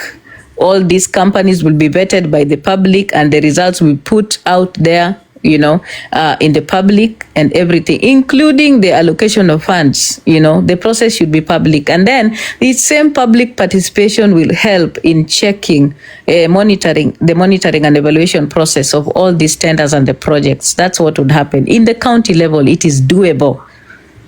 Okay? You have another question? Yeah, I still have one more question. How are you going to deal with what do we call how are you going to deal with the possible intimidation and competition in Homa Bay County? Intimidation and competition. Intimidation and competition when it comes to what? Politics, or when after election? Or No, campaigns? During campaign, you know, it all starts from now. Like now, you know, as you declare, there will be intimidations and competition. It all starts now. Karibu.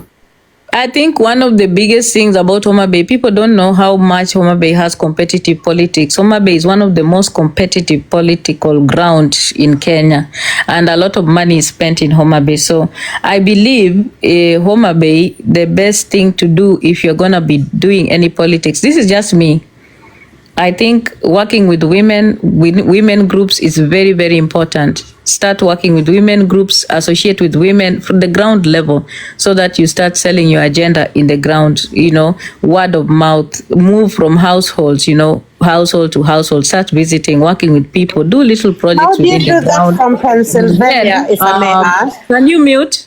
Can you mute? Thank you. No, I just And asked a then, question. Thank you very much. do you want to Yeah, answer my answer, question, please. Jacqueline? Do you want to answer my Anataka question? uniambie Do utafanya you want aje me? kutoka Do you want? Pennsylvania? Do you want to? Do you Jacqueline, want to I answer my asked you question? this question na ukasema pass. Let Diana ask. I asked you this question, the very question ukasema pass. Kindly. So another thing is funding. Elections are about funding. As luckily, there is a lot of funding that is available for women that are vying for political office. It's not just within Kenya itself or Africa, but there's also international funding and funding organizations that can really, really support women who are vying for political office. It's very, very important. So you can mobilize funding and get this funding. With this funding, you start working with the right people in the ground. You didn't know Urgent Action Fund is there. The UN Women, the United Nations is funding. The European Union is also funding, Karina, in case you didn't know. Mama Cash is also a funder of political. There's no hypotheticals. I have told you, it is your ignorance that will continue embarrassing you. You need to read, Karina. Oh, you've personally attacked me. Yes, I am, because you are attacking in the comment section and I'm responding to you. You didn't know that the European Union is funding women. I am aware of it. Go and read. I don't need to expound. I have already mentioned. I've mentioned, so go and read. Let's be observant. If I ask a question, let me ask you. No, I'm asking you. I'm asking might you. not know about it. What do you want me to expound? I've told you. I've told you the European Union is funding women vying for political. Thank you. So what do you want me to expound again? I was asking for the people that might not be aware of those things. That doesn't mean I'm not aware of it. So don't. So what is the argument about? What are you arguing about in the comment section? Yeah, that's why I'm asking, because some people might not be aware of that. I might be aware of it, but other people might not. Now I'm making you aware so that you know I'm talking about things that I am aware of it. I am asking. Yes, good. Now that you are aware, don't type down there at hypothetical. Speak like a person that is you know, aware. Karina, when you say hypothetical, it means it's just an imaginary of a reality to happen. But if it is taking course, then it is not hypothetical. It is So, like, if somebody asks a question, please don't take it personal, Diana. No, don't come down here and try and say hypothetical and you know that the facts are there. The European Union is funding women. If hypothetical is offensive, I take that back. Thank you. Let's continue. Yeah. Okay. I have a direct question to Lady J because she's been attacking Diana here of staying in Pennsylvania. Let Diana finish. Let Diana finish. Then I'm done. She can ask the question. No, you can ask the question. I have a question for you because you've been so very direct to Diana. You are vying for this women. No, that was between me and Diana. It's none of your business. Thank you. So I will ask you. No, you cannot ask me a question. Thank you very much. Thank you. Are you afraid of my question? Or you know the question I'm bringing on board? Go on and No. Ask Diana one thing. How is she going to be vying from Pennsylvania? Last time I checked, she is a refugee in America. Thank you. Let me ask you, I'm a refugee because you are the one that issues immigration papers in America. When were you employed an immigration officer in America? Can you give us the details? 2022. Thank you. When were you employed as an immigration officer in America? Can you give me the details of my immigration status in America if you do know them? Tell me. Or you're just yapping? You found an opportunity to yap and open your mouth. Go on and ask the. Don't just because I will ask my question. She has asked her question. Talk because you found an opportunity to open your mouth wide. Okay. You also left the UK. You traveled by air and went to Kenya, and you're going to be buying. That same means is what I'm going to be using. And next time you want to talk about my paperwork, you better fucking bring evidence about my paperwork. Don't be foolish. This was the question to her because she didn't respond well to LGBT. We are not getting you, Taratara. This was my question on LGBTQ because she didn't respond to what I expected because she's been flagged on TikTok on being in that Murengo thing, and I didn't get a good response as a person who is part of LGBTQ community, allegedly, on how she's going to include, to make sure that the inclusion of these people and their protection in Homa Bay. So that was my direct question to her. Oh, so are you going to get that norm that we practice in the European countries back home, or these have just been allegations? I didn't hear you respond clearly. You threw the I responded very, very clearly to the government. Okay, so let me respond again. Sorry, guys, my bundles ran out. So there's part of the conversation that I missed. A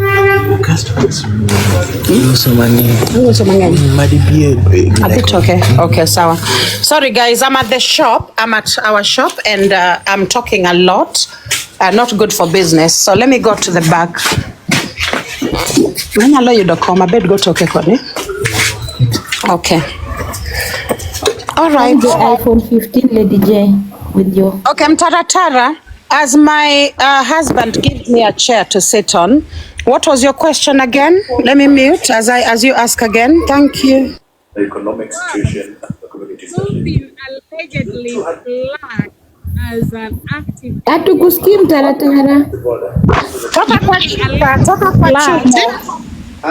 You have been allegedly flagged as an LGBTQ member on TikTok. And I was wondering, because I didn't get your good response on how you're going to provide protection in Homa Bay for those people in LGBTQ, or if allegedly, because I do not have a confirmation whether these allegations are a reality, are you going to continue the campaign of people being in LGBTQ, which is culturally not acceptable in Kenya and constitutionally not included, but they have been guaranteed protection by the national government? Adoption means life. You need to invest more. I'm done with my question.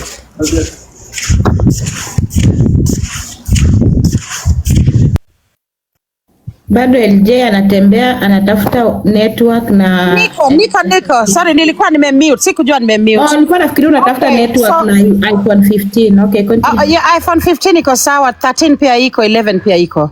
So, okay, Mtaratara. Now, the issue of sexual identity is one of death, life and death to some people. Ateno mute. It is an issue of life and death to some people, Mtaratara. You residing in the United States of America, you need to mute, you also have noise, should know that there are people who are actually dying because of their sexual orientation. For instance, there are trans women who are likely to die before the age of 40 because they are trans women, Mtaratara. That is an issue of life and death. It has nothing to do with Lady J's sexual orientation or sexual identity. It is a matter of human importance, okay? In Kenya right now, queerness is not a crime. It is not a crime to be queer. What is a crime is actually the practice of queer or whatever. You know what I'm talking about. I have a child next to me. So what I'm saying again, Taratara, it is quite sad that you are residing in the United States of America, where the rights of queer people are largely protected. And you are here asking me that I have been identified, allegedly identified as a queer person. So for that reason, am I bringing the practices back to Kenya? First of all, queerness is not an afterthought to straightness, Mtaratara.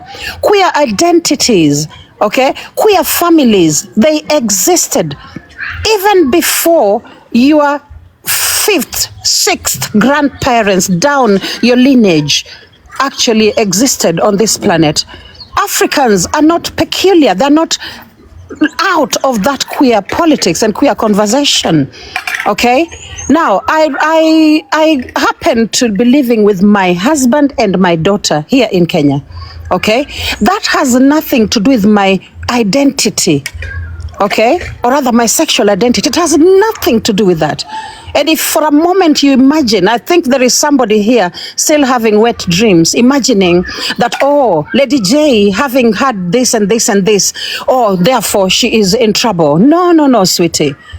These are myopic issues to bring in conversations that matter. We are talking about issues that actually help families. Okay, issues that help society.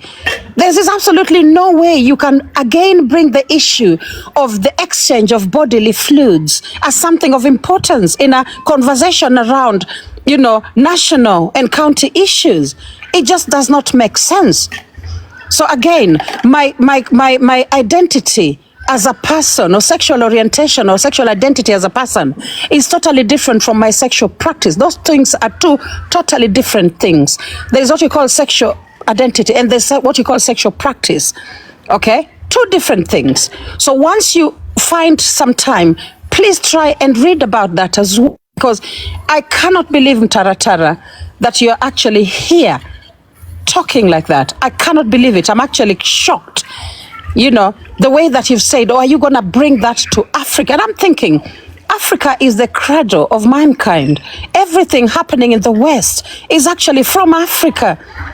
Okay? If you look at Egyptology, okay, look at the mummies of Egypt, you will find queer couples in those mummies as well. I mean, this is when was this? When was mummification done? And then you're here saying that. Let me finish, please. You are here. No, let me finish. Gracie, let me finish. Wacha nimalize.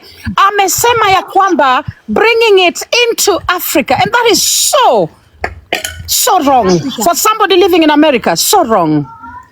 So wrong. I'm quite shocked by that statement. So, how will you fight for them? How are you going to fight for them? How are you going to fight for them? It's not what Mtaratara said, Gracie. That is another question. Can you, in case you are recording, can you, listen to what Mtaratara said? She was very offensive to the queer community. Very offensive. Okay, and these issues that these people are living, literally, some of them are being killed on a daily basis. They're being killed because of their orientation. They're being killed. How are you going to protect them? I'm a better person. You did not get the question clearly, and I am not responsible for your comprehension. Comment section got what I spoke about. Mogalo, a very senior psychologist, got my question. Other followers got my question. So I'm not responsible for your comprehension, and I will drop that topic. So can we move on? You can find a replay from St. Clifford. You said the same thing twice. And I know what I had. The same thing. You are too personal. I think you expected me to be against the sexual orientation of people, and that was not my question. So I'm not responsible for your comprehension. Thank you. Can we move on with questions? I'm very sure I have a question. Blogs, I will listen to it again. Thank you. Let's. Yeah, you will. Question. Yeah, I cannot intimidate you. Okay, let's go. No, you're not intimidating me, sweetie. Kindly, let's move forward, please. Let's move. Let's move forward. Intimidate? Now, I have a question. I have a No, question because for of your Lady J comprehension. and So I'm Diana. gonna drop that topic. I don't have an issue with my comprehension, sweetie. You had it because if comment section I got do the not. question I do not clearly, have an issue with then what I Come on, meant. let's Let move us forward. move on. Let us move on. Thank Ladies, you. we can drop Let's that move. topic or that question. Yeah. Abebo, take the mic kindly. I have a question for Lady J and Diana, since now we've decided to join all of them here. There's an issue of party politics and security. You guys know what is happening around Homa Bay. My question is, how are you going to handle that issue on the party politics and security? My next question will be on health sector. How are you going to handle the complications of SHA at our hospitals? And my third question will be on housing. What will you do to make sure that our taxes that we pay on housing are put into use? I hope the both of you have gotten my question. Okay, so I'm going to say this, Abebo. Now, there is something called reinventing the wheel. I personally will tell you that idealism reeks lies. You know, there's a lot of idealism going on during election period or electioneering period, where people say, I will fix this, that, and that. And then they actually ignore everything that's already happening on the ground. Now, there is affordable housing that is being rolled out in most counties across Kenya. In Homa Bay, we have beautiful houses being built right now. And it's a really small deposit that people put in, and they can actually purchase all these flats, high-rise flats that are coming up in Homa Bay town, okay? And also in Kisumu, for instance, there is that thing going on. There are lots of flats being built in Kisumu.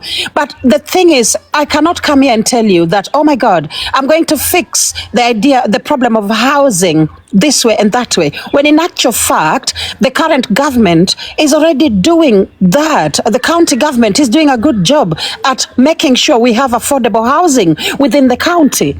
We have those houses coming up. Some of us have already put deposits for a few flats, you know.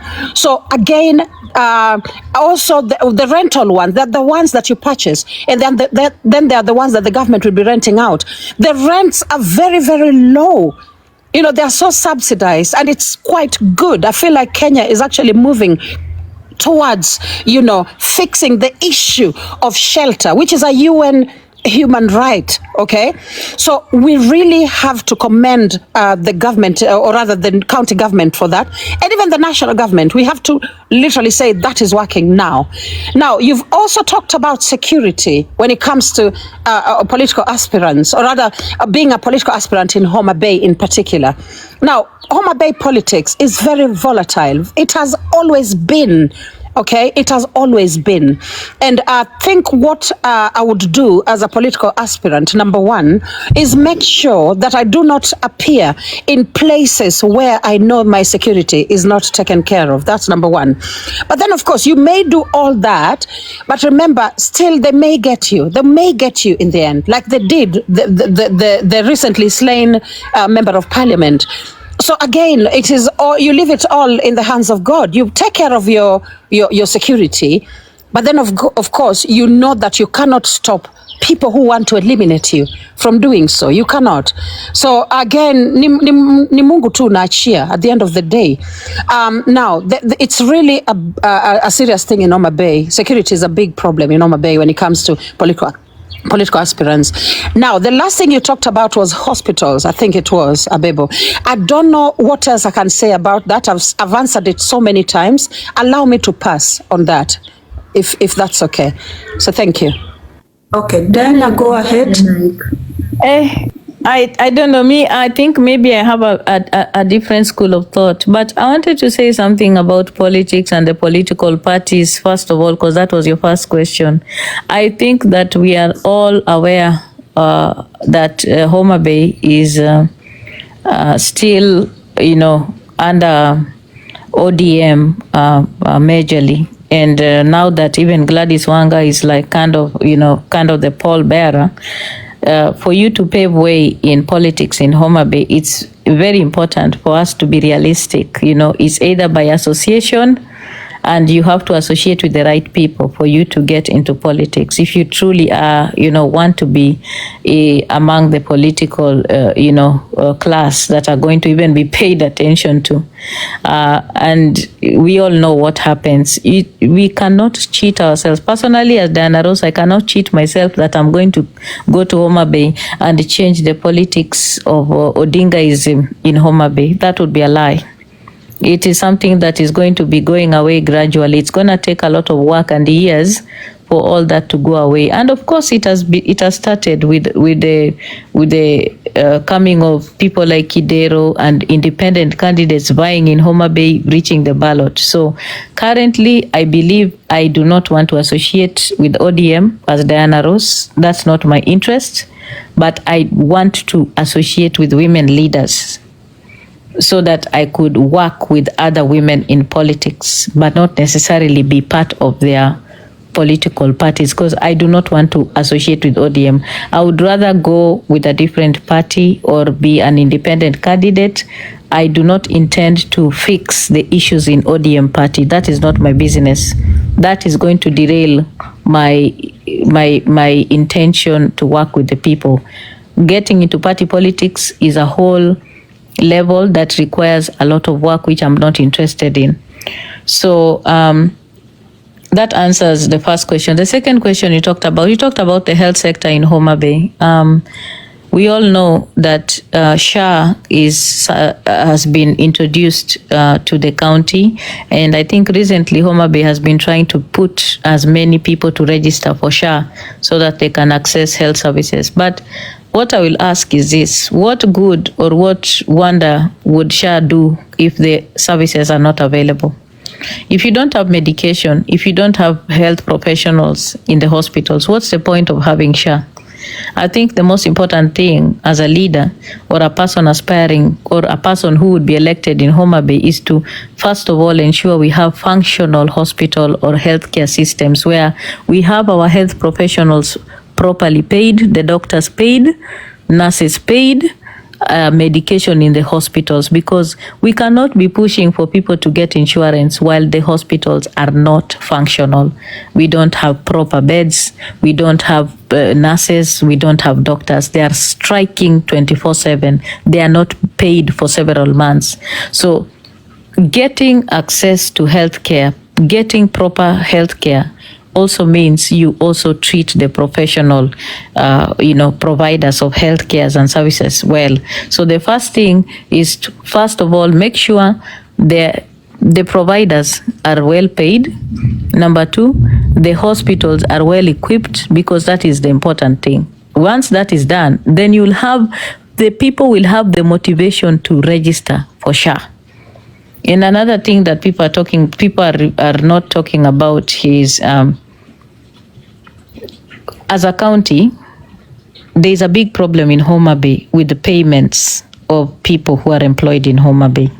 Even teachers in the ECD, even the people who are just working in the county government. There's just a small group of people that are paid each month.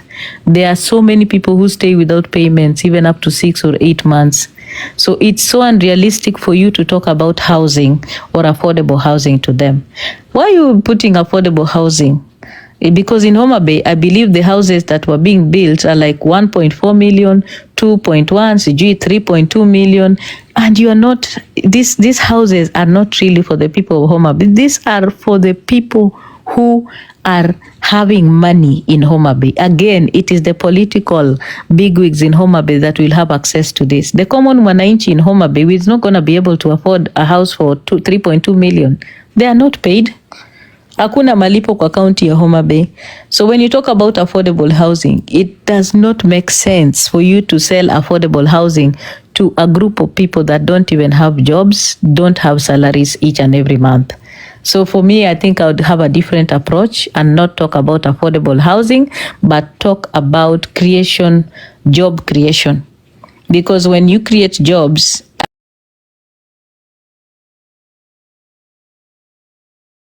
their salaries and their income will motivate them towards, looking into affordable Ella housing. is saying she works in Homa Bay and they are paid. Ella is saying. Go and check right now. There are people who have not been paid in Homa Bay several months. Even ECD teachers have not been paid for several months. So don't tell me about Ella, who is just talking from a place of ignorance. No, she may be on the ground. Things may have changed, Diana. No. You live in Pennsylvania, Listen, there is nothing like that. Okay? So when you pay the people who are in Homa Bay County, create jobs for the people. The people who are living in Homa Bay County, there is a job problem. The youth, they do not have jobs. So why are you selling affordable housing? Who are you selling it to?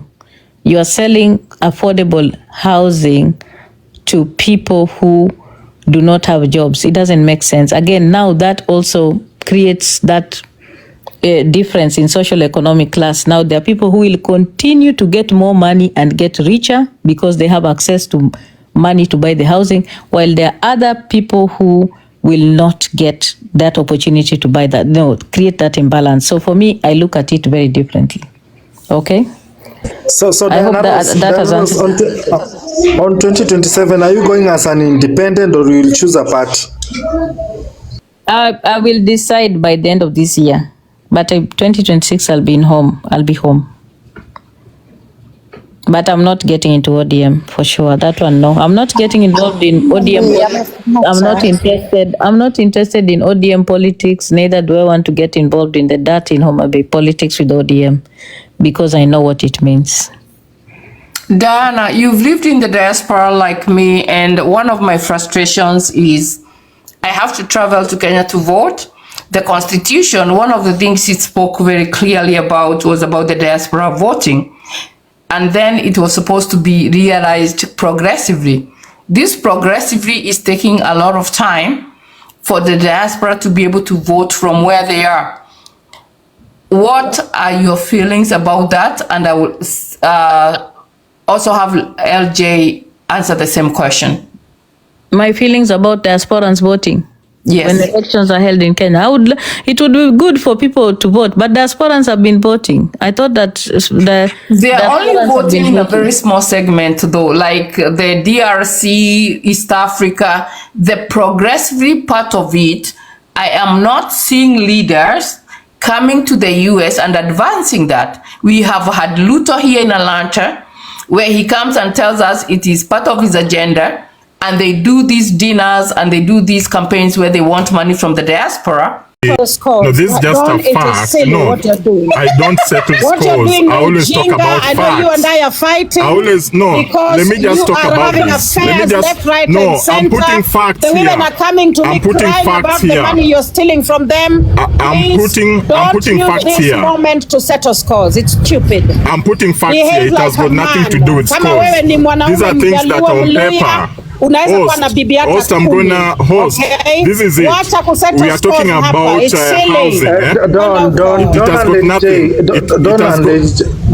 Don is trying to say it has got nothing to do with settling scores.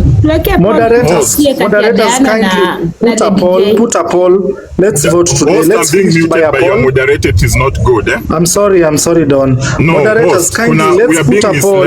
We are being misled. Kindly, Don, let's finish with a poll here today. If we are in Homa Bay today and we will vote, let's say we are voting in Homa Bay today. This platform is Homa Bay. Whom are you going to choose between Diana Ross and Lady J? Let's make it a fun. Kindly, guys, create a poll. I love that. I love that. Create a poll. And considering, of course, that Diana Ross traveled from Pennsylvania, alipata paper. It is okay. It's okay. Let's finish with this. Also traveled from the UK, Lady J. Is this UK? Moderators, kindly let's put a poll.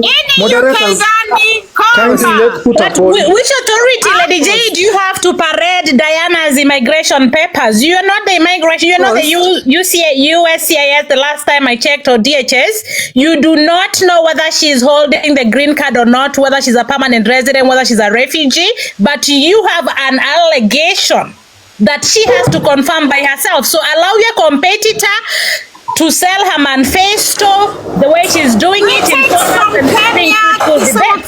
Greetings from Kenya. Thank you. Fair imekushinda kurudi. But darling, you're also in the UK. You're not going to attack another diaspora person. Yeah.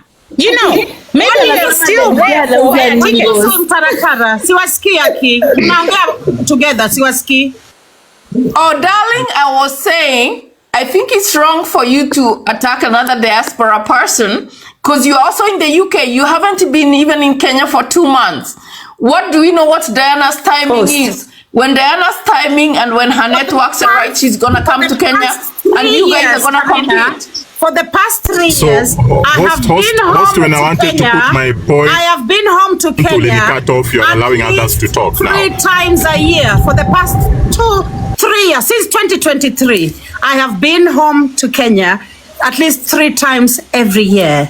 Thank you, Karina. But Diana does not owe you any explanation why she's traveled home or not. She has brought forward her idea of becoming a women rep in Homa Bay. You should be able to amicably debate without judging her migration status. It's not questionable. If I'm going to be a woman rep, Diana Ross will come and she will announce that she's gonna be a woman rep. Just be waiting for her homecoming. Ladies, she's gonna be there when it is time for her. But if you start talking about her migration status, it's kind of being afraid of who your contestant is gonna be. Let us not just be personal. I'm afraid of who, sweetie? Taratara. You're afraid of Diana. You keep asking the same questions. What? Someone who is what? An imaginary 10 million? I'm afraid. You are afraid to tell us. You are afraid to declare your wealth on us here. Diana Furai. Ekeni Paul Diana Furai. Wewe umeshinda kutuambia you are nini? You are what size hata from just imagine. I will never tell you my net worth. I will never tell anybody my net worth. So we appreciate the imaginary 10 million than someone who is a coward to tell us their financial status. What 10 million? A plot in Bond with a Mabati building. But LJ, you did that last night. Lady J, today you've just disappointed yourself. Let us have a poll. Can we have a poll? Can we have a poll? Last night you even insulted your gifters. Because you've even insulted Dawn. You've insulted your flower girl. You've insulted your flower girl. Never borrow money other than personal money. You are rich. You only borrow money for the school and blah, blah, blah, blah. You have 200 acres. To be honest, can we have a real conversation? And Ujarudi UK, you're bragging to us staying in Kenya for 2 months. Who knows if it is air ticket? LJ, what you did last night was not right. Guys, we have a poll there. Kindly. Guys, we have a poll. We have a poll. We have a poll. Karina, let's vote, guys. We have a poll there. Karina, kindly, let's vote there. Kindly, we have a vote. Let's take this moment. Not a vote. Can you put an actual poll? Karina, kindly. Can you put an actual poll? We want to vote. Poll. I see people commenting. We cannot vote. I can't vote. Can you put the actual poll? There is a poll up there. There is a poll up there.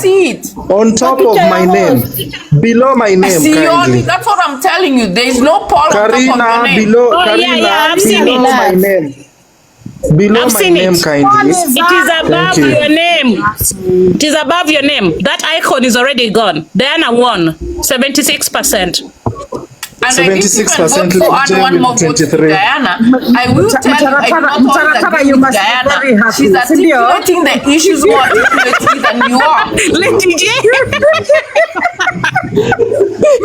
You must be very happy.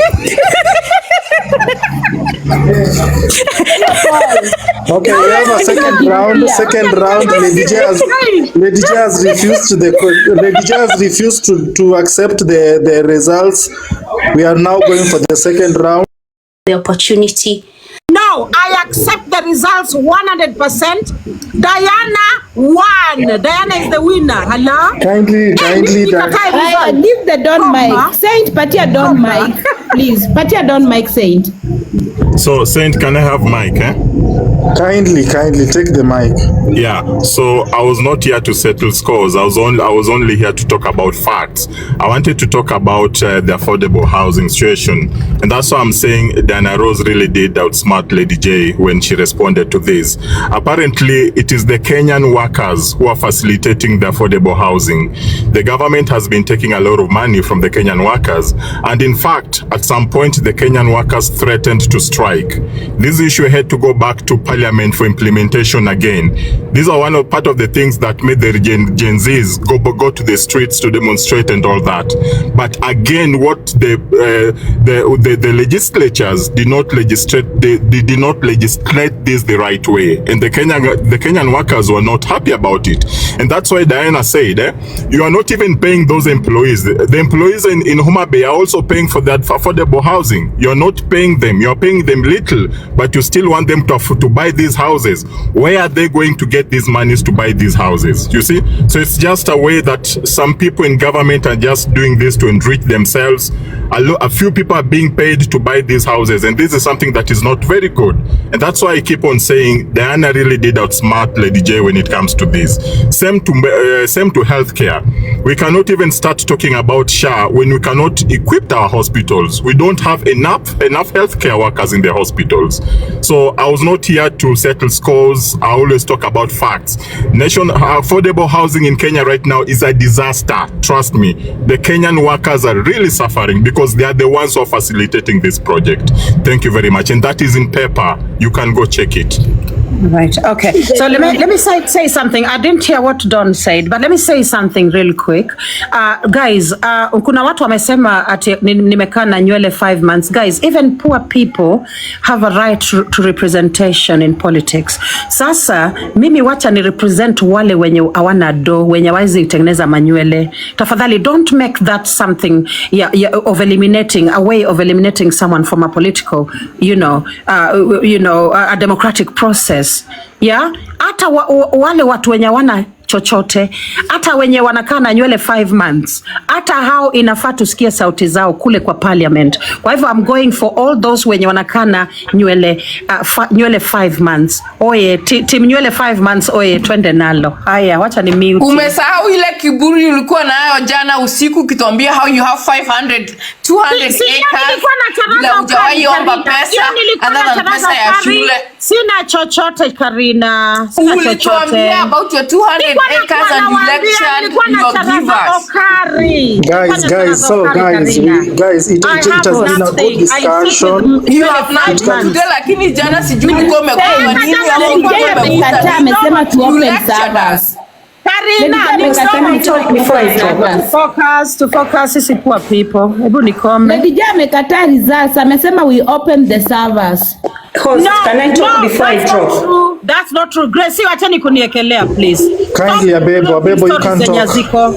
Abebo, take the mic. No, stop taking stories ziko. Mimi sijakataa hiyo poll. Hiyo poll is perfect. General talk. Abebo, let me respond to one thing. Let me respond to something kidogo alafu umalize. I wanted to respond to Jacqueline because she keeps on mentioning that I have a small piece of land in Bondo and she has 200 acres. Jacqueline, the reason why I would rather have a small piece of land is because I'm not interested in... Listen, let me respond.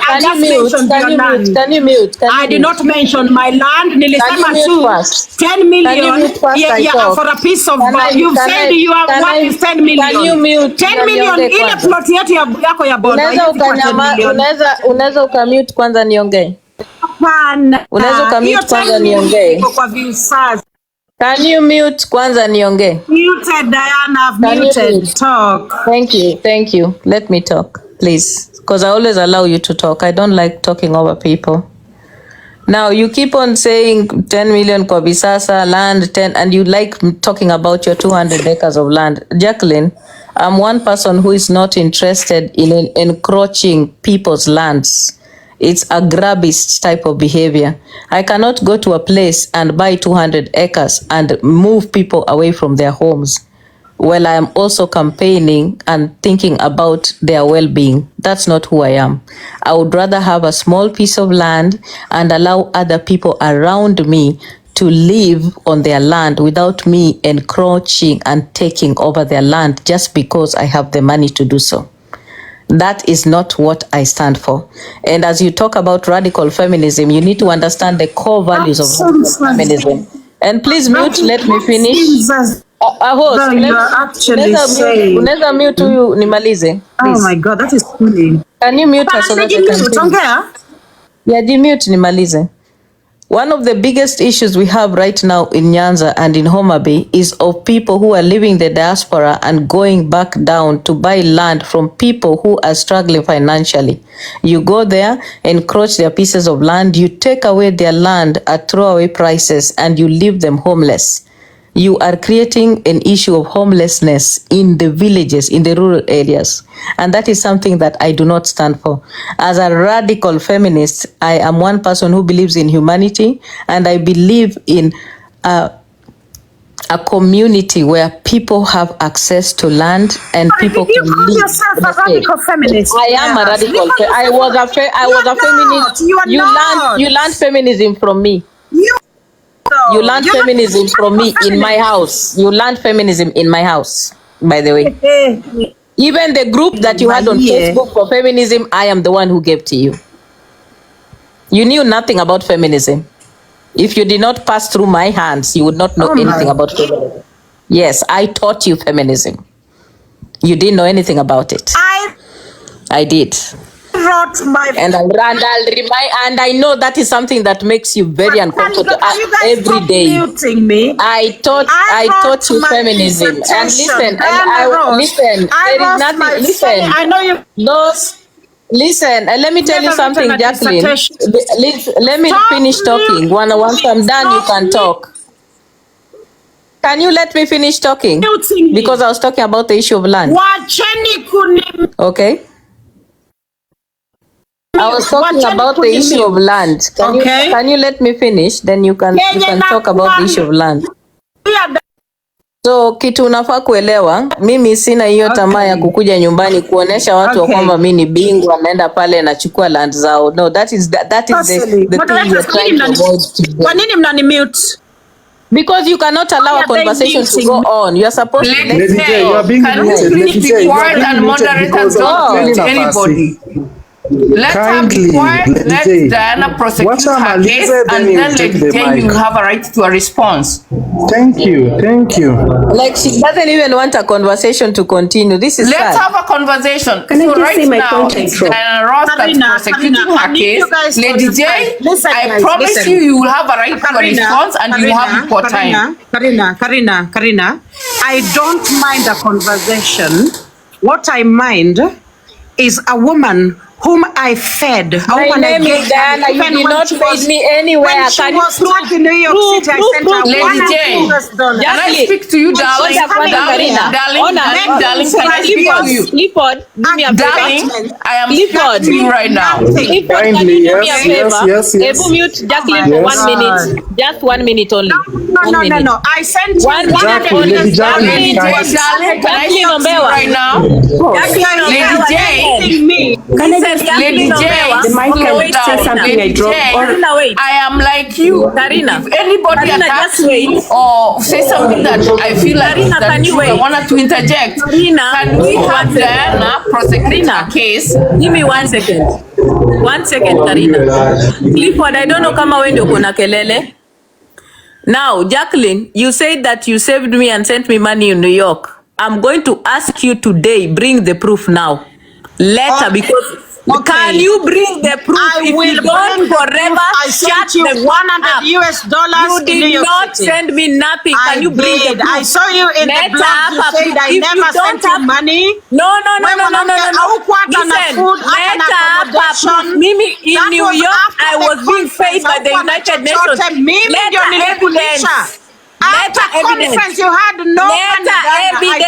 Letter evidence, Jacqueline. Prove it. Prove Prove it. Bring it. Bring your evidence here. And I will delete my TikTok account. Bring your evidence. Wake up. Bring your evidence today because you've been peddling this lie for so many years. Bring your evidence here that you fed me in New York. Because the days that I was in New York was 2016. Unasikia? And in the month of March. Bring your evidence showing that in the month of March you sent me money. Wake up. 30th of March, check your PayPal. I sent you $100 US. Listen, bring your evidence. Bring your evidence. Don't talk. Wacha mdomo. Letter evidence. Bring your evidence because I can as well say I sent you money and I have to prove it. Bring your evidence. And I will let your evidence. You have the opportunity to bring your evidence. So what will you do if I bring evidence that I sent you $100 US? Listen, bring your evidence. You've been saying that you fed me in New York. You feed me in New York. I was being paid by the United Nations. Bring it. I did. Bring the evidence, my friend. Bring it.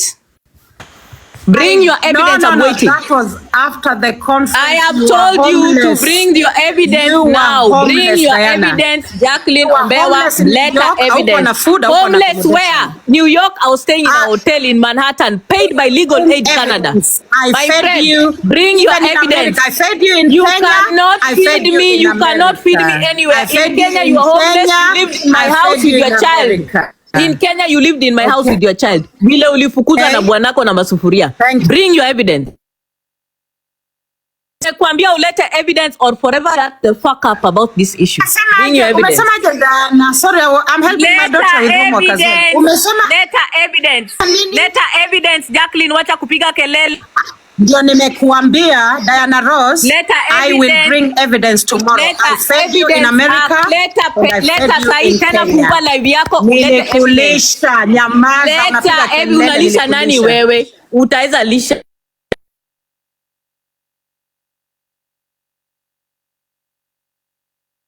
Yes, so as soon as I finish doing homework with my daughter, I will bring evidence that I sent you $100 US in America. You are homeless na huko hata na food, Diana Ross. And that is not the first time I gave you money. Nilikupatia pesa hata 2015. Okay? I gave you money even in 2015. Wewe mama uko hapa unaongea na mdomo and I've fed you. Shut up. Kwa nini ameanguka? Ameanguka ameenda wapi? LJ. If you did it out of a good heart, why are you bringing it to social media though? No, because akona kiburi na huyu mama hakuwa na chochote New York. She was literally homeless. Stop yapping. Let evidence. Okay? I'm not gonna stop yapping. Stop yapping. Let evidence. Stop making noise. I fed not you in New York. No money. Nimekwambia ulete evidence. Listen, I was in New York 2016, the month of March. No, you were from fed February. by me. Later, you can feed nani wewe? Where utafeed nani? Wewe unaweza feed nani? Wewe mwenye unaomba airtime kwa TikTok. Unaomba airtime kwa TikTok hapa. Wewe utafeed nani? Wewe mwenye unaomba bundles kwa TikTok utafeed nani? Ulikuwa na Jagwa kwa view sasa. Diana Ross is now wewe utafeed nani? Leta evidence. Wacha kufungua mdomo hapa bure. Bring evidence. Diana Ross ndio nilimfeed. Taka. Leta evidence. Wacha kupiga kelele hapa. Don't just yap because you can yap. Bring the fucking evidence where you fed me. Stupid woman. Leta evidence haraka. Today you need to shame me, Jacqueline Ombewa. Bring the evidence. Ayanyi, kill evidence. Ayanyi. Team, give me the table. They are live. They are live, Ayanyi. From two liver is ordering me around. From two liver mwenye aliku house bwana akikupiga na masufuria. Ni mimi hapa. I housed you when you were homeless and your husband chased you away. Yes. This from two liver is Lady Jacqueline, it is wrong to call someone from two liver. Ashwani. Yes. An educated person like you is not supposed to do that, Lady J. Exactly. That is so wrong, Lady J. No, let her bring evidence. She cannot bring no evidence. She's just opening her mouth on TikTok. She's a great liar. Let her bring evidence where she sent me money. Lady J, do you have the evidence? You've made allegations that cast aspersions on Diana. Do you have the evidence and can you table the evidence? Alete, that is all. Allegedly, actually. And let me tell you guys, if she brings evidence that she sent me money, 2016 New York, I will delete my TikTok account. Again, stories that you don't have to delete it. You can no. her. Let her bring evidence because you know what? This is how this woman peddles her lies. And then you come saying she peddles her lies and she peddles them and moves along with her lies. Kila siku ana peddle her lies and she moves with them and then nobody checks her. Today I'm checking you. Bring me the evidence. So bring because the evidence. Lady J, my question to you, do you have the evidence? I do not. Diana, I love you, sweetheart. I don't want you to take such a high state. Like, let her bring the evidence. I don't want you to delete your account. You have very many followers. It's okay. Let her bring the evidence.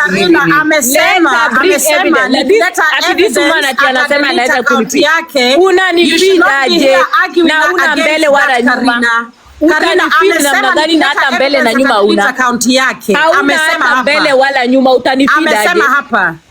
Utanifeed aje na una mbele wala nyuma.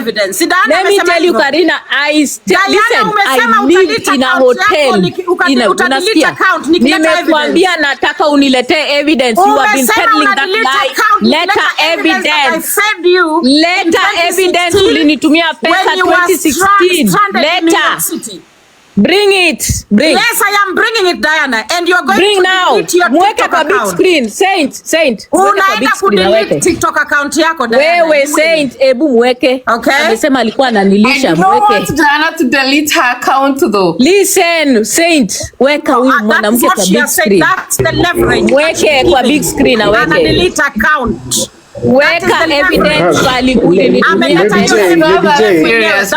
don't want you to delete your account with 5.5k followers. Mweke. Hapana, Diana, okay. Mweke, hakuna story nyingine tunasema. Weka evidence pale ulinitumia pesa 2016. I was in New York 2016 between February and March. Bring evidence. That's all.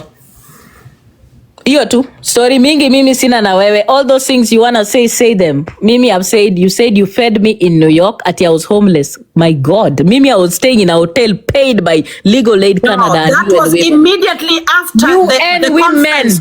You were homeless and you had no food. This is true. I sent you $100. Weka evidence. Weka evidence. Weka evidence. Ulituma weka. Madam, Lady J, talk less now, let evidence. Just talk less and let evidence. Hakuna story ya kuongea mingi.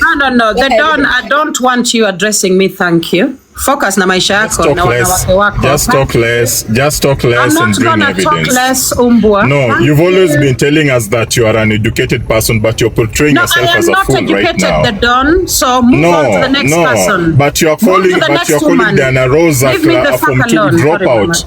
No, come on. Stop sounding like you. Don't do that. Kidogo to Lady J, do you have this evidence or not? And if you have, why can't you just parade it here now? We tuko hapa wote. Just put it and leave the matter to rest. Do you have it? Okay, so listen, St. Clifford, can I have the mic? My internet is very poor. Can I have the mic? Can Diana mute so I can have the mic? I'm not muting. Weka evidence. Mic ni ya nini? Weka evidence. Hey, my ear. Unataka kuongea tena. Weka evidence. Ni evidence ndio inaongea. Okay, this is what I'm saying. St. Clifford, in the year 2016, this woman was homeless. This woman had no food. Wacha kuongea, weka evidence. Hapana, kuna kuongea, wacha story. No, Jacqueline, weka screenshot. I sent this woman my daughter's You did not send me no money. Weka evidence. Weka evidence ya 2016 ulitumia pesa. Weka evidence. Wacha kukuja kwa kamera kwa kusema story. This is not a time for stories.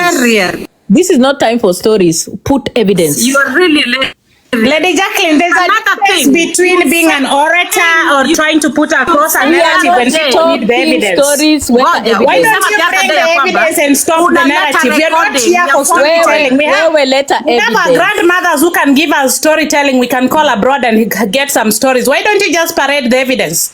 Yeah. And if you do not have the evidence, you can tell us if you lost the PayPal. Wana ya Lady J, watu wameandika. So you don't have, which means that you don't have the evidence. You're asking for something new. Unauliza something new again. Which means you don't have the evidence. Omera nyako kill evidence. Kill evidence. Kill evidence. You cannot become collateral after someone asks for evidence. You now start to condition. Niliwambia this woman is a pathological liar. She can make up stuff. If you sent me money, there is a paper trail, there is evidence. Hata kama ulinitumia 2020, you must have evidence. And if you sent me money in America, the trail is there. I received it in America. Weka evidence. Weka. That's all. Mimi sina neno and I'm going to move or to the next thing because nani alikuwa nafunga Clifford alikuwa nafunga live. One Lady J, do you or do not have the evidence? Stop wasting our time. Clifford time anafunga live. Lady J, do you or do not have the evidence? Stop wasting our time. Abebo, you are saying something? Was it Abebo or Mtaratara? I just said, Diana, we do not need a narrative on oranations from Lady J if she cannot parade evidence, and she cannot try to bring an operant kind of condition for her to parade evidence. Then you parade for us the Susurias when she was being chased away by the husband, because she started it and you did ask for evidence. So a question does not answer a question. If she doesn't have an evidence, then this is null and void and it has to be forgotten. Mtaratara, I will pick back on. Okay, can I Lady have the J, mic, kindly? I am asking you, do you or do you not have the evidence? No. Can I have the mic kindly? He has a story. Please, he wants to tell you a story. Have the mic. Mtaratara. We are talking about evidence. Hatutaki hekaya za platform. Asante sana. Next time you want to talk about politics, I'm open to talk about politics, both national, county level. I love politics. I love to talk about politics. Sawa. Anytime you want. Okay, thank you for coming. Thank you for coming. Thank you. Abebo, if there's anything you wanted to say, just say it. I think you said you wanted to say something, Abebo. Abebo. Ama Abebo amepotea. Stop controlling people's platforms. Unashuka ama ushuki? Abebo. Unashuka ama ushuki? Naka Abebo yuko. Jesus. Guys, tap and follow the host. Kindly tap follow the host. Tap you are responsible. Tap follow the host. Tap and follow the host. Can you have a right to Karina, with all due respect, evidence? Do you or do you not have evidence? You've made allegations against Diana. So right now we are speaking about evidence. Please speak up. Thank you. She doesn't have it. She can't produce it because she doesn't have it, Karina. She cannot bring what she doesn't have. Can she withdraw her statements if she doesn't have the evidence? Diana not have a right to US people's reputation. In the year 2016, Karina, I know what I'm talking about. Yeah. Just like you also have a Jaguar and a husband in France. I'm gonna use this. You sent me $100 just like you have 100 acres in France and a Jaguar, right? The same thing. Listen, my friend, if you sent me money, you've got to have evidence you did, okay? Me, I'm not as delusional as you are. Why do you bring issues that are not I'm trying to tell you. Listen, you know very well that you've got a weak point. You're not going to prove that you sent money with stories. Unatafuta vitu zingine kukusupport. Listen, utaprove pesa na evidence. Why do you bring issues of boyfriends? Letter evidence. Hizo unaleta kwa nini? Letter evidence. Diana Rose. Letter evidence, Jacqueline. Mimi mwanamke kama wewe. Mimi kama wewe sasa, leta evidence. That she rescued me from domestic violence. Later I did. You came to my house. Yes, you were rescued. Ulikuwa rescued. Nani ameiba kukushinda kwa TikTok? Nani ni mwizi kukushinda Jacqueline? Nani ni mwizi kukushinda kwa TikTok? Umeiba milioni ngapi kukushinda? Nani ni mwizi kukushinda? Nani ni mwizi kukushinda? Mpaka saa hii nani ni mwizi kukushinda? Bado unaibia watu hapo, una parade watoto wa watu wetu, unataka kuiba kila siku. Saa hii umeenda ukajificha hapo kwa duka ati nani mwizi kukushinda? Who lives in the UK for 30 years and has nothing to show for it? Ati unasema mimi ni mwizi. Where have you ever taken me to court for wizi? Where? What? Mimi nimekupeleka kotini juu ya wizi. Where did you ever take me to court for cases ngapi zinakungoja Kenya? Dana Rose, show me cases ngapi zinakungoja Kenya was taken to court like you? Cases ngapi zinakungoja Kenya kwa wizi? Cases ziko kwa kichwa yako kama wale wanaume wawangala wenye unawatakanga. Cases ziko kwa kichwa yako kama 360 alikuwa kwa kichwa yako. I'm not going to argue with the form 2 dropout. Listen, I'm not going to argue with the TikTok tag. A thief. You came into my interview. I have told you, bring evidence. Kama una evidence, shut the fuck up. That is it. Kama una evidence, nyamaza, Duanzi. Stop making aspersions on people. Not calling people Duanzi on TikTok. When it Duanzi, Lulu. If you don't have evidence, community shame on you, mwanamke mkubwa na ana akili. Huyu from 2 dropout ni alikupeleka kotini ukalia mwizi. Sikulia, nilikushinda kotini. Even close your accounts na bado. Did you not waste your money on me? Kitwa pomblo, kwenda huko. Ndio maana huko Duanzi mwenye hata ati unajikaza hapa hata ujibu nini bwana baba ya mtoto wako wa mwisho. Duanzi, kichwa pomblo, empty head. You can't even make arguments where people are making arguments that you are getting out of the UK. Unasema you are an academician and you cannot write a single proposal to get money for your schools. Stupid woman. Jinga. Wewe usinilete. Don't ever think that my silence is something you can take for granted. Umesikia? I can also be as aggressive and abrasive as you are. Ati nini? You can be aggressive and abrasive as I am. Ati mboro yenye iko katika mguu yako imeanguka. Kapumpu. Umeuliza ati nini? Mboro yenye iko katika mguu yako imeanguka. Is addressing TikTok. Chundmani ethereal war. Chundmani ethereal war. Hiyo yako ama product. Hiyo mboro iko katikati ya mguu ya mkenita ipasua. Umesikia? Hiyo mboro yako. Wewe kwanza ndio unatoshana na hippopotamus saa hii. Mpaka uko navy blue. Umenona mpaka uko navy blue.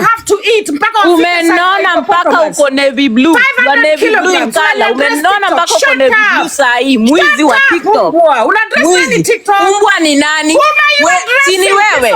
Sini wewe mwenye unalala na mtoto wangu kwa nyumba ya mabati. Umbwa ni wewe. Umbwa ni wewe mwenye ujui baba ya mtoto wako Korol. Ni wewe ulilala na mtu kwa taksi. Ile story ulikuwa unaongelelea pale boya mtu wa taksi akikulamba kuma ni mtu wa taksi alilala na wewe kwa French ni transit. Ni wewe.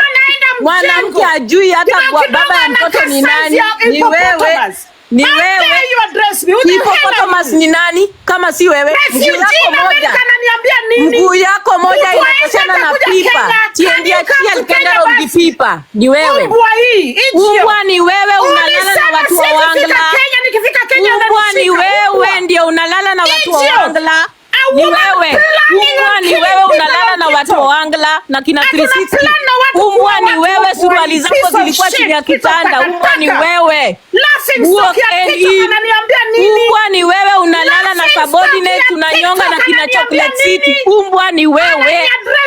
Umbwa ni wewe nitakuaddress umbwa wa kukojolea mapaka. Ni wewe. Umbwa ni wewe. Umbwa ni wewe. I fed your stepmother. Umbwa ni wewe. Takataka ni wewe uko na mboro katikati ya miguu. Ni wewe ndio mjinga wewe. Ni wewe Raura Motija kwa TikTok. Mwizi wa 8 million. Ni wewe. Ni wewe na nimekuambia. Ndio maana ulifukuzwa mchana live and daytime you had nowhere to go. You had to come to my house. Ndio nimekuambia 500 kilos ni hiyo mboro iko katikati ya mguu yako enda ikatwe. You stayed in the UK you couldn't medical services utoe mboro katikati ya mguu yako. Get someone to remove that dick between your legs. Tafuta mtu atoe hiyo mboro katikati ya mguu yako. Umesikia? Wewe ni chokora ya TikTok. Ati unalala mpaka na ukari. Ati unanyonga na ukari mpaka unakuwa recorded. Useless woman. Useless takataka woman. What's the point of living America, living the UK for 20 years and you have nothing to show for it?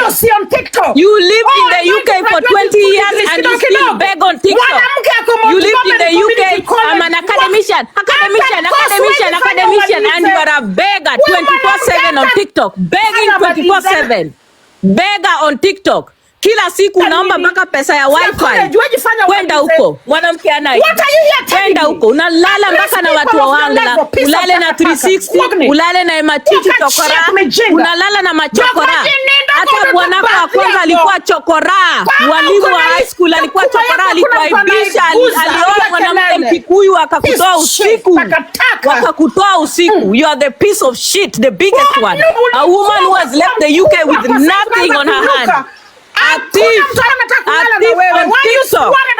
Kwanza nilitupa mpaka kiti yenye ulikuwa umekalia kwa nyumba yangu. Ulikuwa unanuka. I had to throw away my chair. Ulikuwa unanuka. I had to force you to go and shower. Vile tulikuwa tunaenda kuona Joy Gwendo. Nikakwambia ingia kwa bathroom uoge. Because you are smelling. I took you to court for theft. Ni mimi nilikupeleka. I took you to court for theft. I took you. Mimi I took you to court for theft. I did. I took you to court for theft for stealing over 10 million on TikTok. Nilikupeleka. Na bado nitakuandama mpaka utashangaa. Bado haijaisha. Nimekuambia.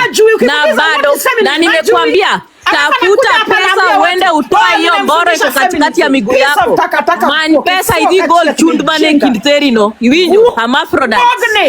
Hermaphrodite. Miguu yako moja inatoshana na pipa. Don't body shame anybody. You are the biggest thing on TikTok right now. Wewe ndio kapunye kwa TikTok saa hii. Pipa. Mguu yako moja inatoshana na pipa saa hii.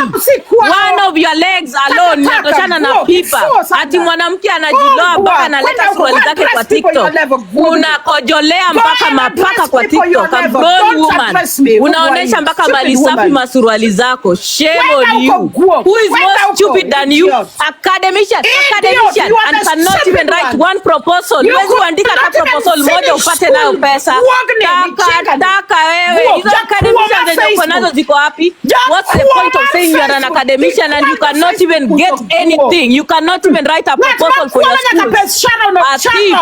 Human. Nani ni mwizi kukushinda? Who is a thief kukushinda? Nani ni mwizi kukushinda? Nani mwizi kukushinda hapa? Umeiba hapa kwa TikTok. Ati autistic. You choose to even lie to people that your child is autistic. Ati my child is autistic. Hakuna autistic yenye mtoto wako ako nayo. Hakuna mtoto wako ako na autism.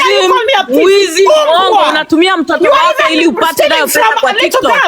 Ulikuwa unajaribu kuibia watu. I'm building a school. Hakuna shule ulijenga. Enda usiku saa hii unyonge na chocolate city ukimaliza. Nimekuambia useless woman. Mwizi. Wenda huko nimekuambia kenda koni jakuomba pakuna tuwarone. Ateli upende ulie. Na usiongelele mabwana juu wewe mwenyewe hauna hata bwana. Una create bwana kwa mipaka kwa kichwa yako. Vile ulicreate fami yako. I have an acre in France. I have a Jaguar. Wapi? Kwa Biusasa. Buogni. Omera. Anabiro nyonye TikTok hai. Kenda kikitu konda. Asenyisi. Kikipari ine maingiduol. Abiro nyoni machundmanie kindbam ninote tichre. Jakuecho ni. That bet UK all these years to what duogo kuecho Kenya. Ati airtime. Bundles imeisha. Mijinga. Dako mkuwa kachia. Kuecho pile na kasuruadi nyeunie TikTok. Gimora. Ngamoran malo ito nga. Ondoch guogni. Ngamoran malo ito nga. Inindo gichokora TikTok. Machichi ni mwanaume wa kusema unalala na yeye. Unalala na machokora kwa TikTok. Unalala na ukari chokora kwa TikTok. Because of money. That you are becoming a lesbian to get money. You are the biggest piece of shit I've ever seen. When you're takataka inemipo kachia. Dako moka soreno somo. Toknyal tiyo visome moda ukata siling kata chia moda konyi record. Mijinga raura manindo gijo angla ikie mabati. Dako mofuo maunge gimbele wara nyuma. Takataka. Guon nyatini matisna nga. Donja taxi. Ya taxi donge manongoti. Ya taxi donge manongoti France. Ati unakuja kuambia watu vile. Ati alinilamba kuma. Mtu wa taxi sinjo baba ya Coral. Takataka hii. Unakuja hapa kuclaim. Ule bwana mwenye ulisaidiwa nayo kwa village kwa sababu sababu watu walikuonea huruma mwenye anashikanga mbora yake pale Kibuye Market. Enda umchukue umlete. Nenda ulete huyo bwana wako, mwanamke mwenye nimekuambia mimi hakuna kitu naweza kuniambia Jacqueline. Wewe nitapataka na wewe nitakora. Umesikia? Niliua. Kwa hivyo afadhali niliua kushinda kufukuzwa. Umesikia? Nimeongea juu ya bwana yako, nimeongea na hata si bwana yako. Unajua bwana yako si bwana yako, si bwana yako. Yule mtu alimchukua, si bwana yako. Hauna bwana wewe, hauna bwana, hauna bwana, hauna bwana Jacqueline. Bwana walikufukuza saa 2 usiku, ulitolewa saa 2. Hata ukapeleka ukaombewe kwa kina nani? Virginia si ndiye alikuombea? Virginia si alienda kukuombea ukitizika? Mpaka huko unasikia. Huko unasikia hata ukiongeleshwa. Lazima ungeitwa. Nyanayo, nyanayo, nyanayo, nyanayo. Hata ukasikia chochote. Mwanamke mwenye amelelewa kwa masikini. Takataka hii. You cannot give me nothing. You are a poor woman.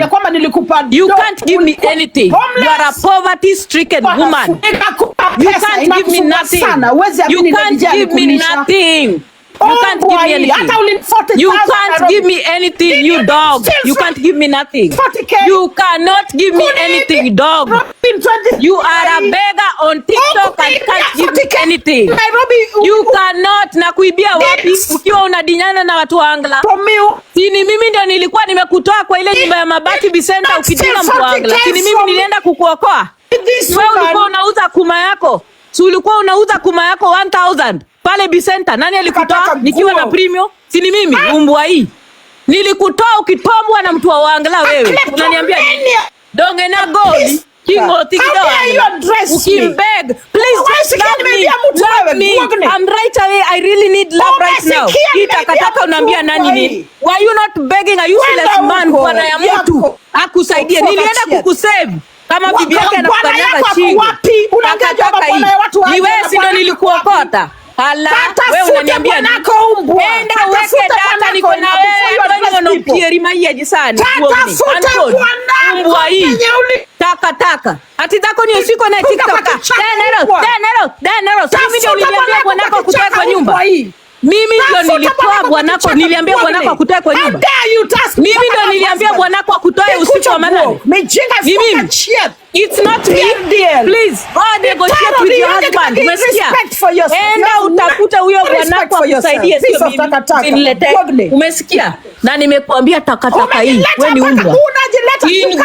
Na bado utakuwa umbwa and you are a beggar on TikTok. Nimekuambia. Wizi. Don't ever. I have brought myself, and what are you going to do about it? What are you going to do about it? What are you going to do about it? What are you going to do? What are you going to do? Dafumaloi, child of poverty. Child of poverty. Child of poverty. Child of poverty. Viatu uliva ukiingia high school. And you don't even have 200 acres. Umesikia, you only have, my friend, you don't even have 200 acres. You only have 15 acres. Ulipelekwa kotini, kila kitu ikakuwa hote. Hata mpaka sasa. Mijinga malo itonga. Mijinga malo itonga jakume TikTok. Ati I'm building an autistic school with elevators. My daughter has autism. Na kuna hata mtoto wako ako na autism. Until you graduated from a you cannot tell me nothing about school if you cannot use the school that you claim to have. Imagine, you can't talk to me about academics. You cannot talk to me about academics and you cannot apply that academics. Wewe mwenye uko academician, wacha nikuulize. Wewe mwenye uko academician, where is your apply your academics now? Wewe mwenye ni academician. Wewe mwenye ni academician, apply your academics tuone. Apply your academics upate pesa. Apply your academics upate pesa instead of borrowing on TikTok. Wewe ifanye kazi wapi? Kama sio kupiga drums, Ulikuwa unapiga ngoma, ulikuwa unafundisha watoto kubeat drums. Unasikia? Unashika mpaka familia yako. Nimekuambia nini? Nimekuambia hata wewe unaongea juu ya familia na ndugu yako. Ndugu yako si aliuliwa akienda kuiba ugali. Your own brother was a thief, he was killed, he went to steal ugali. Alafu unakuja kudanganya watu ati election violence. Your own brother was a thief. Aliiba. Your own brother was killed akiwa ameenda kuiba ugali kwa jirani. Child of poverty. Your own brother. Child of poverty, brother kwa aliuliwa. Alafu unakuja hapa kutuambia ati my brother alikufa post election violence. Brother kwa aliuliwa kama alienda kuiba ugali. Your brother went to steal ugali yakauliwa.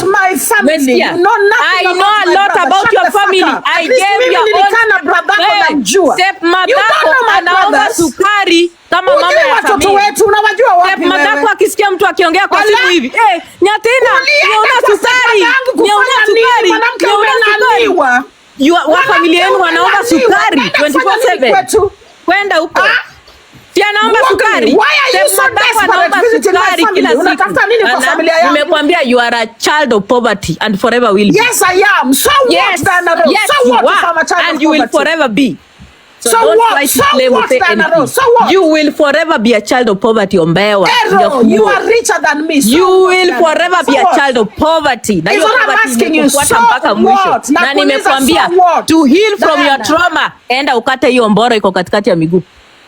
Enda ukate, you will be fine. You don't even know when the biggest trauma you have. That is the biggest trauma you have. Mpaka unanuka ukikaa kwa kiti. I had to throw away my chair. I had to throw away my chair because you sat on my chair and I had to dispose it. Singeweza hata kuiosha. Imagine mwanamke mkubwa kama hii unamwambia aoge. Huyu mwanamke 3 days umetuchosha hii anakataa kuoga. I had to tell her go shower, my God. I had to tell you go shower. Umejikaza tunataka kwenda kuona maseneta na hujaoga. Suruali ni moja. Kwenda huko. Hipo ni wewe sahihi. Umejiangalia. Have you looked at yourself today? Have you looked at yourself? Kama nikuwekee vile unakaa. Have you looked at yourself today? Umejiangalia vile unakaa sahihi. Have you looked at yourself? Umejiangalia sahihi vile unakaa. Umejiona vile unakaa sahihi. Umejiona vile unakaa sahihi. Mguu yako moja inatoshana na ya elephant.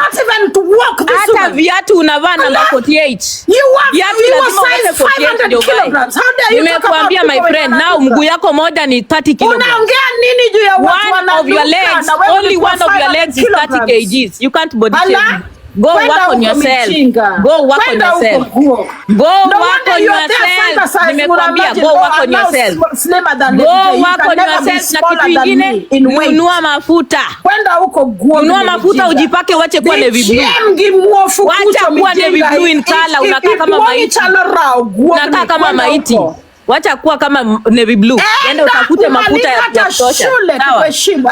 Enda ununue mafuta ujipake na ukule vizuri. Wekweche TikTok. Kwenda kabisa. Mwende utafute pesa upate hiyo mbore kwa katikati ya mguu yako. Anki na anyisi ni kitemo ya nyai TikTok kasani.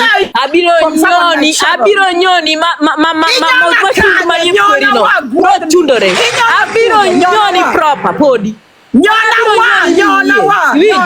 Abiro nyoni makerme kindi olundi no tikre mijinga usiko geniga ni ati nilimtumia pesa. Wewe utatoa wapi pesa ya kunitumia wewe? Nilikutumia pesa. Unatoa wapi pesa ya kunitumia? Nilikutumia do. Unatoa wapi pesa ya kunitumia? Igo lopa nilikutumia pesa evidence. Si tumekuuliza evidence. Ulikuwa umekwama New York bila evidence. Na kwama wapi? Na kwama wapi? Unafikiria mimi ni wewe nilikwama na wewe mpata France?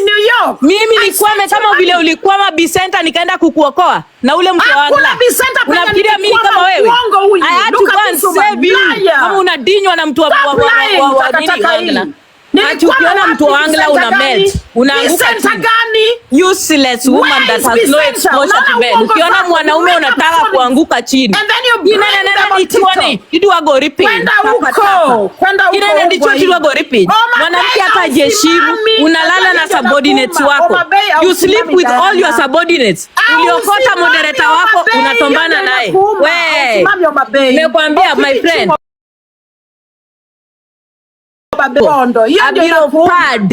Abiro padi properly kicha kitugo koda guogni. Enda usimame. Kama borome kodi abiro pami nitakupiga slap mpaka utachanga. Kuja unislap basi. Taka hii. Unafikiria mimi ni huyo bwanako mjinga mwenye alikuwa anacheza na wewe. Nikukute hapo kwa ground. Nitakupiga kofi mpaka utachanga. Nitakupiga kofi mpaka hii mpaka uchangae. Mpaka akili yako irudi back. Kuja unislap.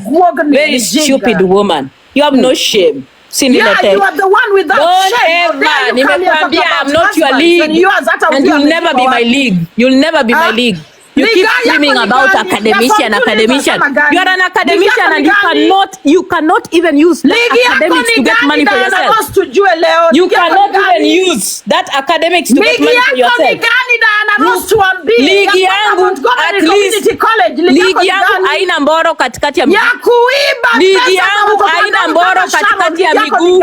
Ligi yangu haina mboro katikati ya miguu. Ligi yangu haina mboro katikati ya miguu. Uko nayo. Hata vitu zenye unasema ujui. Mijinga sana hata vitu unasema. Uko nayo. Ilikuwa inanuka. Uliwahi sikia mtu akona mbona anazaa watoto. Nilitupa. Si ndio kwani ujui hermaphrodites wanazaa? Kwani ukwenda shule? Hermaphrodites give back. You should have gone to school and learned that. Ujui hermaphrodites wanazaa?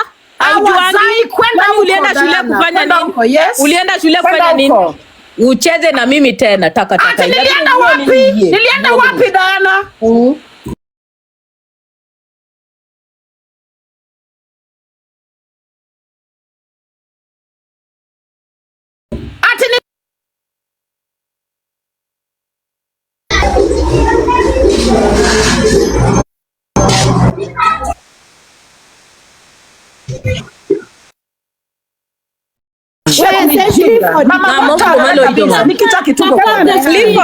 Next time you have a debate on politics, make sure you call me. I am ready. I am game. Okay, thank you guys. I'm sorry. Guys. Poleni niliha. Simu yangu haipendi kelele nimeha. Okay. Diana Rose, we are going to schedule a time. We are going to schedule a time with you, Diana. We are going to schedule a time fine. with you. You let me Okay, know. thank you for coming, guys.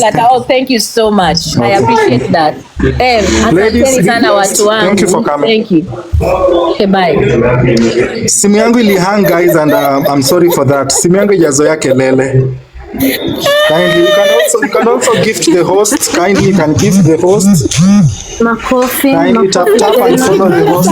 Host ulikuwa wapi? But the host should also Mnaelewa hizi simu za CBD za downtown. Kelele tu kidogo hivi imehang. Yes, ni techno. Kindly follow the host. Power tap post bado kwa black. Kama mimi ndo niko black. Kindly follow the host. Kindly tap, guys. Thank you for that show. It was a good one. It was a good debate, but I don't know when they start picking each other. But yo ilikuwa, wacha tuseme ilikuwa post violence after elections. Okay. Oh, the contestants, one has refused to concede, right? Okay. Tap, guys. Tap and follow the host. Wapigane and then we get to the conclusion. Let them get it out of their system. They are both very passionate and there wasn't a weak person that needed defending. I think they should have gone at it and then eventually we are like, and then so what? What does that have to do with your policies or what you're running for? Because they seem to have like issues they needed to air out. I think umestopisha reggae. When reggae continued and then they let it out. We can do another topic, kindly. Guys, follow the host. Kindly tap. Karina, with all due respect, this is a vendetta that has been going on between me and you. Sulona, me, I chose the silence mode because when these two ladies, you can never get into between them.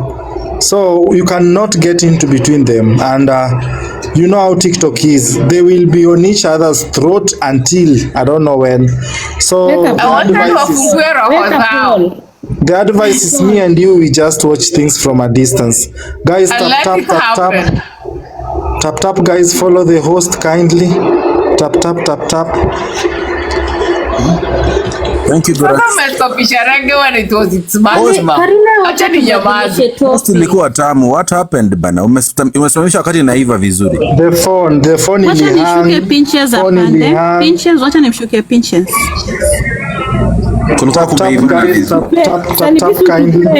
Ni headline, news headlines kidogo alafu tuendelee. Unajua nimeshaiwa live nikiwa kwa barabara nikakimbia mbio nifike kwa nyumba. Sasa nafika alafu rege nasimamishwa. Thank you. Utasoma tu hiyo kidogo yenye umepata. Kama tu hiyo news kidogo umepata alafu tuendelee. Ngoja acha nione kama imewekwa because now mwenye hata nimwambia nirekodie kwa barabara kumekuwa na kelele singe rekodi. Soma tu hiyo kidogo alafu tuendelee. Ya Black Forest venye nasema vizuri, soma kidogo. Anyway, munifollow guys, hata mimi munifollow. Tumieni host at me. Mpo ama mmenyamaza? Amnisikia. Tunakusikiza. Tunakunywa maji sababu tulikuwa tunaendanisha na midomo wakati kulikuwa na post election violence. Pia sisi tunakunywa maji kidogo. Endelea tu. Ati Echoes of Homa Bay.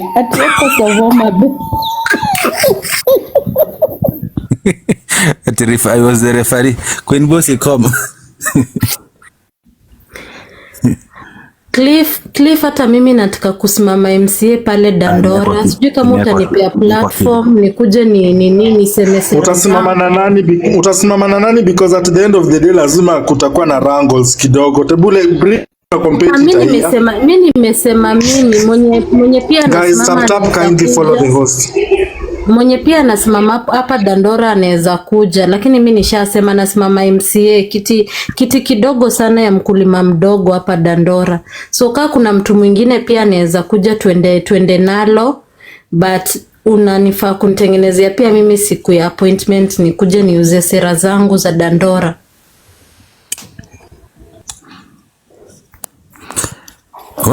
Enyewe leo ndo leo. Hapo kwa net. Mnajua guys, simu yangu Black Forest.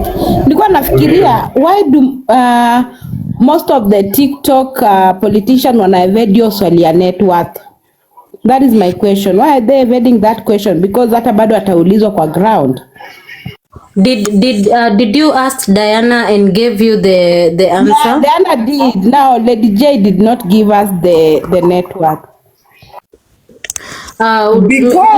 Maybe hakuwa accumulate net worth yake nini, maybe hakuwa prepared. I'm really trying to find my records za 2016. Nakusikia.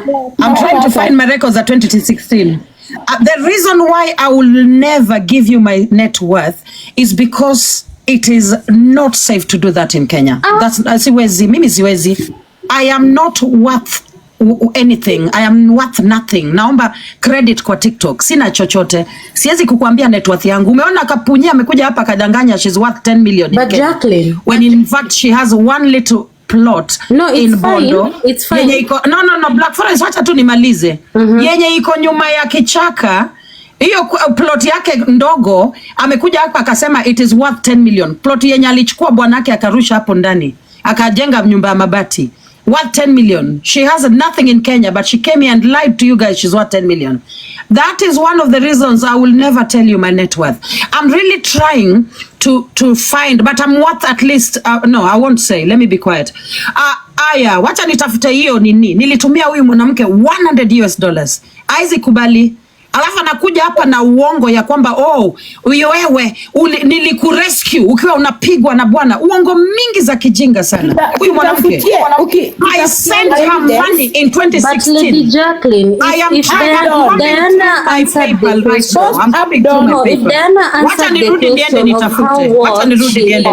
you'd have also answered the same. Evidence, Lady J, tutafutia hiyo evidence alafu host up down. Don anasema up me.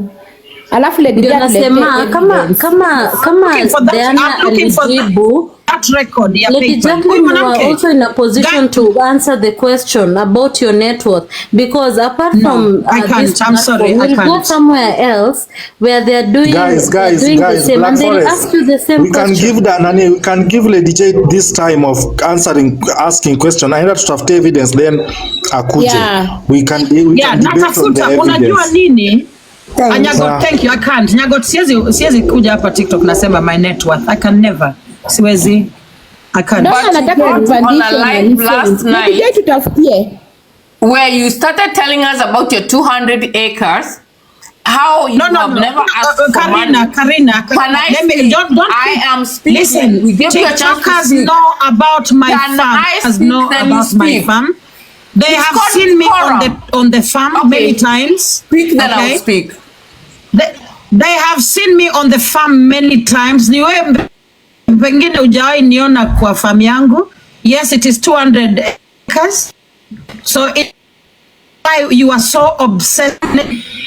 Because you can't make wapi shida even that farm. Where is the problem, So Karina? can I Shida iko respond wapi? to Wacha what ni my mute. question is, because you keep interrupting me? Yeah. Respond. Okay, Respond. Do you expect? Can I respond? You see someone else has interrupted me on a question that I asked. Ina, can I? No, you've been here for 3 hours. I But cannot I haven't responded to the question that LJ asked. So award me that respect. I'm here for a reason. The host keeps me here for a reason. Okay, ask your question. LJ, let me tell you, I respect you a lot. Vile ulikuja live jana, it is like you're lecturing people. Ukawaambia you have your 200 acres of farm and you have never asked for money for your personal use. All the money you ask for is for your charities and stuff. Which to a certain extent, I do agree. I personally do not recall. Well, you have asked for money for things that can be considered personal, but I'm not gonna delve on that. So my thing was like, if you have these 200 acres of land and you want to fund your campaign, why can't you be equitable to the people that surround you? And you're like, you even don't like people. Like, that is why you have like 200 acres of land. What's your question? Stop summarizing things that we know on TikTok. Please mute your mic, I don't like LJ. Karina, unasema kwa sababu niko na 200 acres. Karina, with all due respect, Karina, with all due respect, pose your question. The question, she's answering the question. Pose your question to us so that we can understand. No, you have made assumptions about me. Hujaniuliza swali. We know the lifestyle of Lady J. We know the lifestyle of Lady J from up to bottom. Kindly pose your question so that we can understand where you are heading to. My question to you was, you came here, you made those assertions of your lifestyle and how you're living, and then I'm like, you're running for a political seat. How are you developing the lives of people around you? Umesema hapa ya kwamba it's like I don't even like people, that's why I have 200 acres. What nonsense the was comment that? you made that you have 200 acres of land cause like unataka like kukaa on your own or something like that.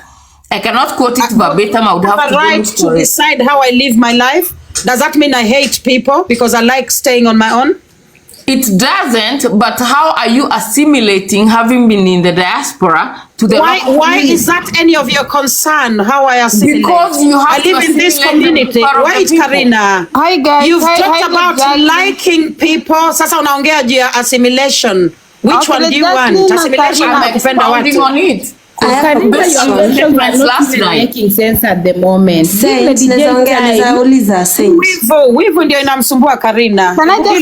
Ena, take the mic. It's my time. Take the mic, Ena. Okay. Yes. Who works on TikTok with receipts? Ati walitumia mtu pesa, ati mtu anakuja anasema bring evidence. Saizi. Is that even practical?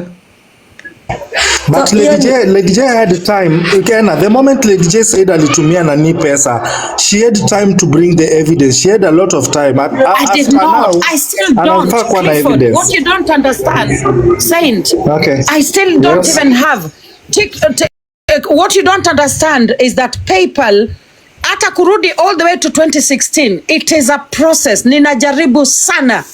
And I know what I'm talking about. I'm not crazy. This woman, venye alimaliza hiyo conference hivi, she had nowhere to go. She got this woman on Facebook, whom I know the woman. Alimhost for like one day, a few days, kidogo wameshakosana. She's back on the streets, no food, no accommodation. This woman cried to me, 30th of March. I had to give her my baby's birthday money. Ndiye atafute accommodation na food. Alafu anakuja hapa TikTok anasema sikumtumia do. Hey, Diana Rose, you are a big liar. And yes, I want you to win on TikTok. Ngoja kidogo, it's Gracie jamani. I want you to win on TikTok 1,000,000 times. Because I know that TikTok means nothing in the large scheme of things. That is why you're so excited. You know, when bingwa, una win argument, una win poll. Those mean nothing in Homa Bay. Okay? They mean nothing on the ground. Unaelewa? Win mpaka kesho. Keep winning, ala. Hey, let me mute. Network yangu iko mbaya. Okay, Lady J, samani, naomba niulize swali ambalo ni la jumla. Wewe umesema kwamba unataka kuwania kiti cha uwakilishi wa kina mama. Kama kiongozi, je, unaona ni sawa unapokuja kusema kwamba unamsaidia mtu na ila fulani kwenye mitandao ya kijamii wakati ambapo unataka kuingia kwenye kiti cha uwakilishi wa kina mama ambapo unafaa kuwasaidia wengi? Je, is it right for you to do that? Yes, it is. If it is something that I need to prove, you know, what the truth is. Yes, it is. This is a woman mwenye, imagine Sunny B, mwanamke mwenye literally everything she knows, everything she parrots on TikTok about feminism, ni vitu amewatch kwa video zangu Facebook. Everything amewatch kwa video zangu za Facebook. Alafu anakuja TikTok anadanganya watu ati yendi alinifundisha feminism. Kiyo mwanamke ni mjinga. Sunny B, with this woman, I will tell everybody I sent you money. And I will tell everybody that you stole 40,000 from me in 2015, which is also the truth. Aliniibia 40,000. Hivi tu tukua tumekaa wadau. Huyo mwanamke alipotea, boom, ashapotea na pesa yangu 40k. Huyo mwanamke Diana Rose. Huyu mwanamke si mchache. Lady J, turejea kwa uongozi. Kama kiongozi. Sunny B, natafuta turejea kwa uongozi, Lady J. Kama kiongozi. Umechelewa Sunny B, umechelewa. Sunny B, umechelewa. Hizo tulishamaliza. Sunny B, kama tulishamaliza atafute evidence atulete. Lady J, look for the evidence then come back. Mimi nataka kuuliza swali nishuke, niko kazini. Swali langu naenda kwa Karina. Wacha tumpe time. Wacha tulete evidence. Yes, no, my question is no. Gracie anatafuta evidence. Gracie anatafuta meet the one. Ongea tukusikie. Yes. Karibu. Okay, first thing, thank you so much. Wacha kwanza ni kufollow, juu nilikuwa sija kufollow. Swali langu linaenda kwa Karina. Karina, yes, you have your own personal issue na Lady J. Kwa sababu you are attacking her left, right and center. Chochote anasema kwako ni kibaya. And mind you know, Lady J na Diana Rose vita zao ni za kitambo kama umekuwa kwa hii TikTok. So I will ask you kindly not to interfere. Wakikombana waache tu wapigane, watarudia, lakini I'm seeing like you have your own personal issue na Lady J. Nimeshuka. Can I respond to you kabla ushuke? Yes. I stand advised and thank you for your opinion. My issue with LJ, she wasn't answering the questions. She was being very evasive. And like when she stands to lecture, like the people that we asked her how she's going to fund her campaign. So that becomes pertinent to the question where she says she's going to like fundraise on TikTok and stuff. But when you come here and the answer she gave was like she has like 200 acres of land. She doesn't want to give anything to the community. She wants to outsource to someone else. I never mentioned what I have here on this platform. Karina, stop lying. You did last night. I never spoke about anything that I have on this live. Karina, stop lying. Stop shouting. You did it last night. Stop lying. I don't like you lying with my name. I was referencing what you said last night. No, don't go to my battles on my platform, Karina. But if she decided from my own platform here. Karina, if she decided not to answer, then you just keep quiet. You don't have to be on her neck because I've been seeing you. Uko kwa nini yake. If she decided not to answer, it's okay. I think this TikTok has 9 boxes. Why only you? Mbona tu ni wewe? My advice for you is meet the one. I think Karina, she's new to TikTok. She needs to be informed a lot. Me, I can naturally mtete tu hivyo because the question she's asking inatokana for the innocence of the question. She doesn't know much about TikTok. Kindly, let's bear with her. Thank you. Okay, thank you. Oh, host, can I pick the mic? So, host Miwanga sometimes always insist on we having points. It does not mean that I have issues with someone. So let us talk about history and net worth.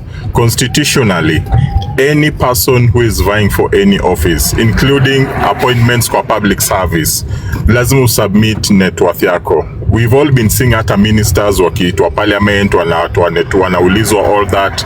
So for someone to come and tell us that she cannot tell us her net worth, it is constitutionally wrong because she's kama usha declare that unavai for a particular position, you have to submit your net worth. Even to IBC, and it will be in public domain, you see. Nasipo mtadu. No, but you cannot be allowed to buy. You cannot force someone. You've not understood. You've not. It is mandatory. She has not understood what I've said. The Don King, what you are saying is something that happens with political vetting in Kenya. It has nothing to do with TikTok. Unataka nikuje TikTok niambie watu I am no, but still you know when you will submit. I'm just telling you this, Lady Jacqueline. I know these things. I'm still telling you this. When you will be submitting your papers to the IBC, that must be included. I've had it will be in public. I'm just telling you, even if you don't tell us here, we will know because it will be in public domain. It will be public domain. That's what I'm saying. I'm just trying to educate you about most of these things, Lady Jacqueline, so that you. The educator. Why are you telling me about that? I've seen vetting, political vetting in action. I know what they ask. But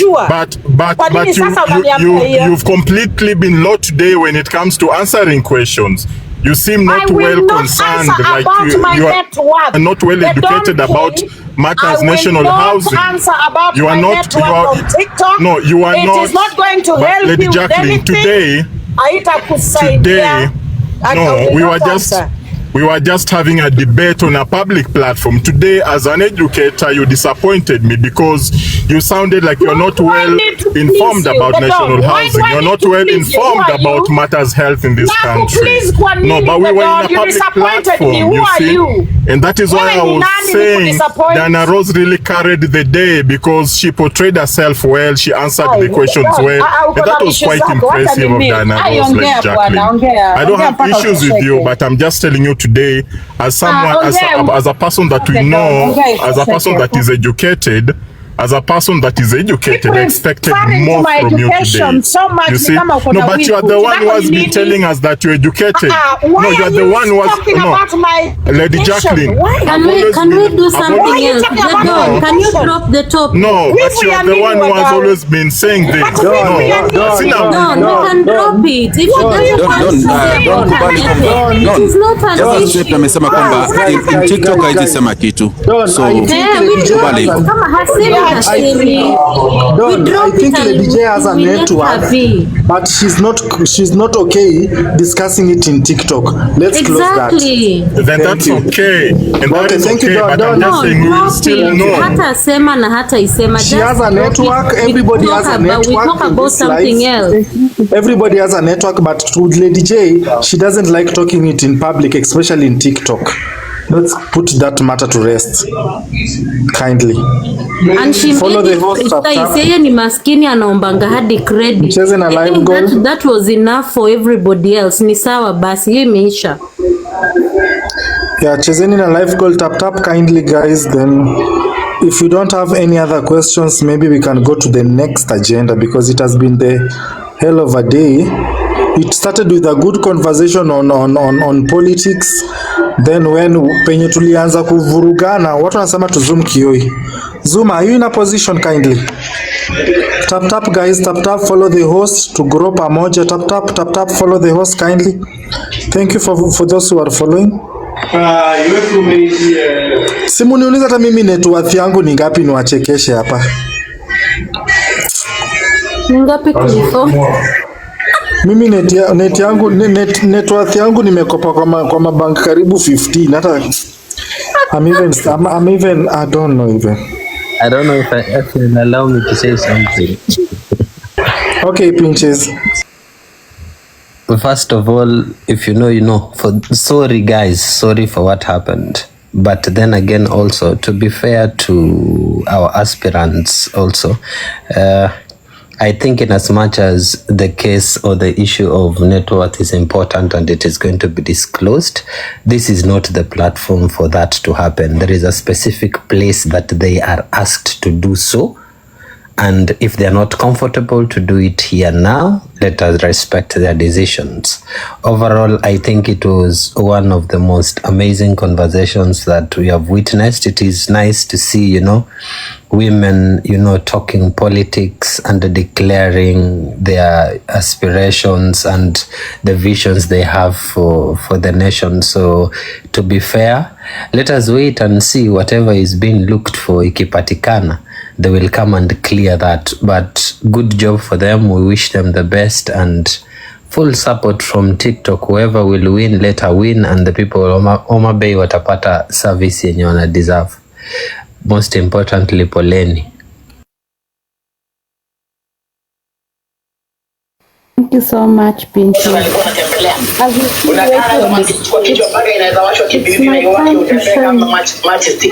Alafu unakuja kuniambia hapa, "Pitakieni mkundu wako kwa mama mako wewe msenge, unatukana na mama yangu wewe malaya." Wewe unakana na mama yangu, unajua mama yangu vile amenilea kwa uchungu Mungu hii. Nataka kama ndio disrespect.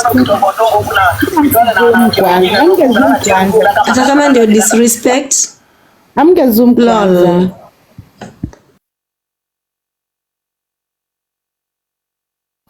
Fanya evidence Ndio iko na matusi, poleni. Endelea sasa. Poleni guys, hatukujua, tunajua tumeambiwa tuna Zoom. This is a platform where we analyze everything. So vile tumeambiwa tu Zoom, hatukujua kwa nayo mambo yote. Guys, we take full responsibility on that. Poleni, Lady Jacqueline, sorry for that. But thank you for coming. Thank you for coming. It is where mumegombana mpaka simu yangu ikaha. Yeah. Sorry Lady Jacqueline. Hatukujua, unajua ukiambiwa na mtu. Kuna account mpya mnaweza pia ifollow because hiyo ingine ilipotea. Okay, so guys, I will find nitatafuta hiyo records mpaka nipate. Sawa.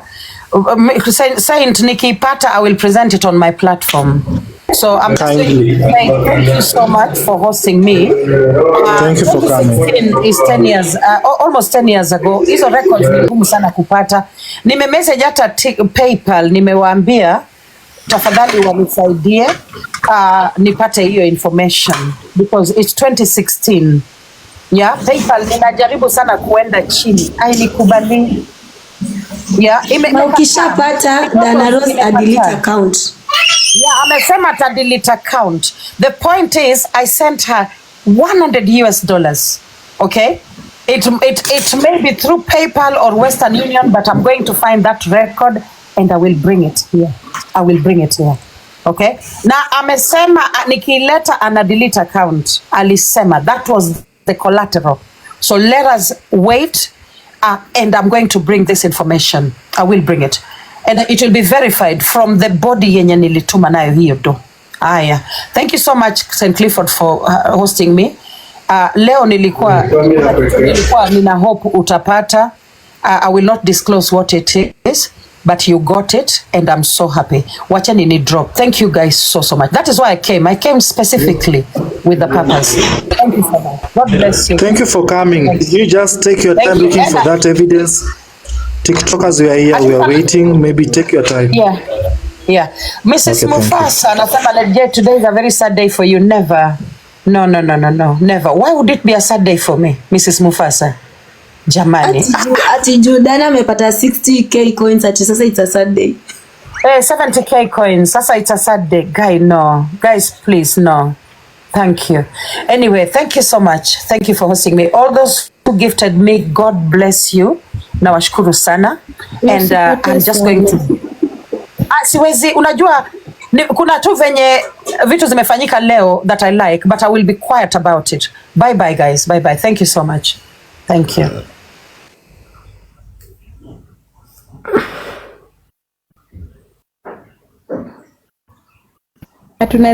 So guys, we tap guys, follow the host. We can continue with our normal with our normal duties here.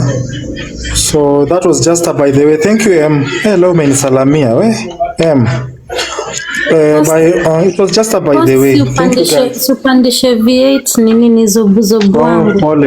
Pole sikuwa nimemuona. Unajua tumia Lion. Simu ilihang, unajua simu yangu ni children baada hata and mtu ananiambia saint na hivyo ndio ni utakosa viewers. Alice. Okay, it's fine. So guys, tuendeleeni. Saint uko na nyota ya politics. I love politics and I love politics at any dimension, but sasa hii mpaka ilifika mahali kichwa ikaanza kunua because I'm asking questions, they are being whatever, but again as the guest wakiingia tukaanza kukua na flow, but you know TikTok is so imekuwa kama ile ya Hannah Benta kuingilia ya interview ya Sabrina. Hapana, hakuna mwenye aliget crash. It was two women vying for the same seat. Nobody get crashed here. Oh, please. So you invited. Kuna mtu anauliza nina vai MCA. You also invited Diana. Kidogo host, kuna mtu anauliza nina vai MCA Dandora Face. Nina vai MCA Dandora Face 5 Zovia. Nataka kukua MCA pia mimi, na Mwanahera amesema atakuwa huyo anaitwaje au wengine host. Kizungu pia ni ngumu kusoma. Competitor. Ni hivyo. Wale DJ.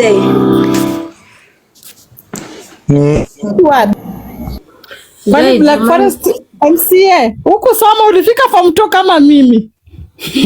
Mimi at least mimi nilisoma masomo ya bure ya nini ya Uhuru, nilifika form 4. Lakini sasa hapo kwa nini kwa network kidogo kuna makosa ilifanyika. But unajua MCA wana maneno mingi. You know? Utapata yatima, utakuta mama. Haki mnipe mimi ni yatima haki. Haki msikose kunipea kura haki mimi ni yatima. My yatima friend. When you single mom of 4 kids, tutakupea kura. Sasa ukijiita yatima alafu ufike huko anze kula ni CDF itakuwaje? Tutakukujia kama yatima ama tutakukujiaje? Sitakula. Huyu atapata kula. I swear Kalamba down. Sitakula. I swear Kalamba down. Huyu atapata kula by the time apigiwe na watoto wanakunywa keg. Alafu unajua pia ni lazima niangalie watu wa mabase hivi kuwatengenezea nini. Mimi ni mtu wenyu watu wa Dandora. Msikose kunipea kura. Yeah. Uleta barua zako za form 4 kwanza. Nitazileta lakini nilipata Daudi. Nilianguka lakini si sana. Nilikuwa nimeshinda watu, nilikuwa na D minor.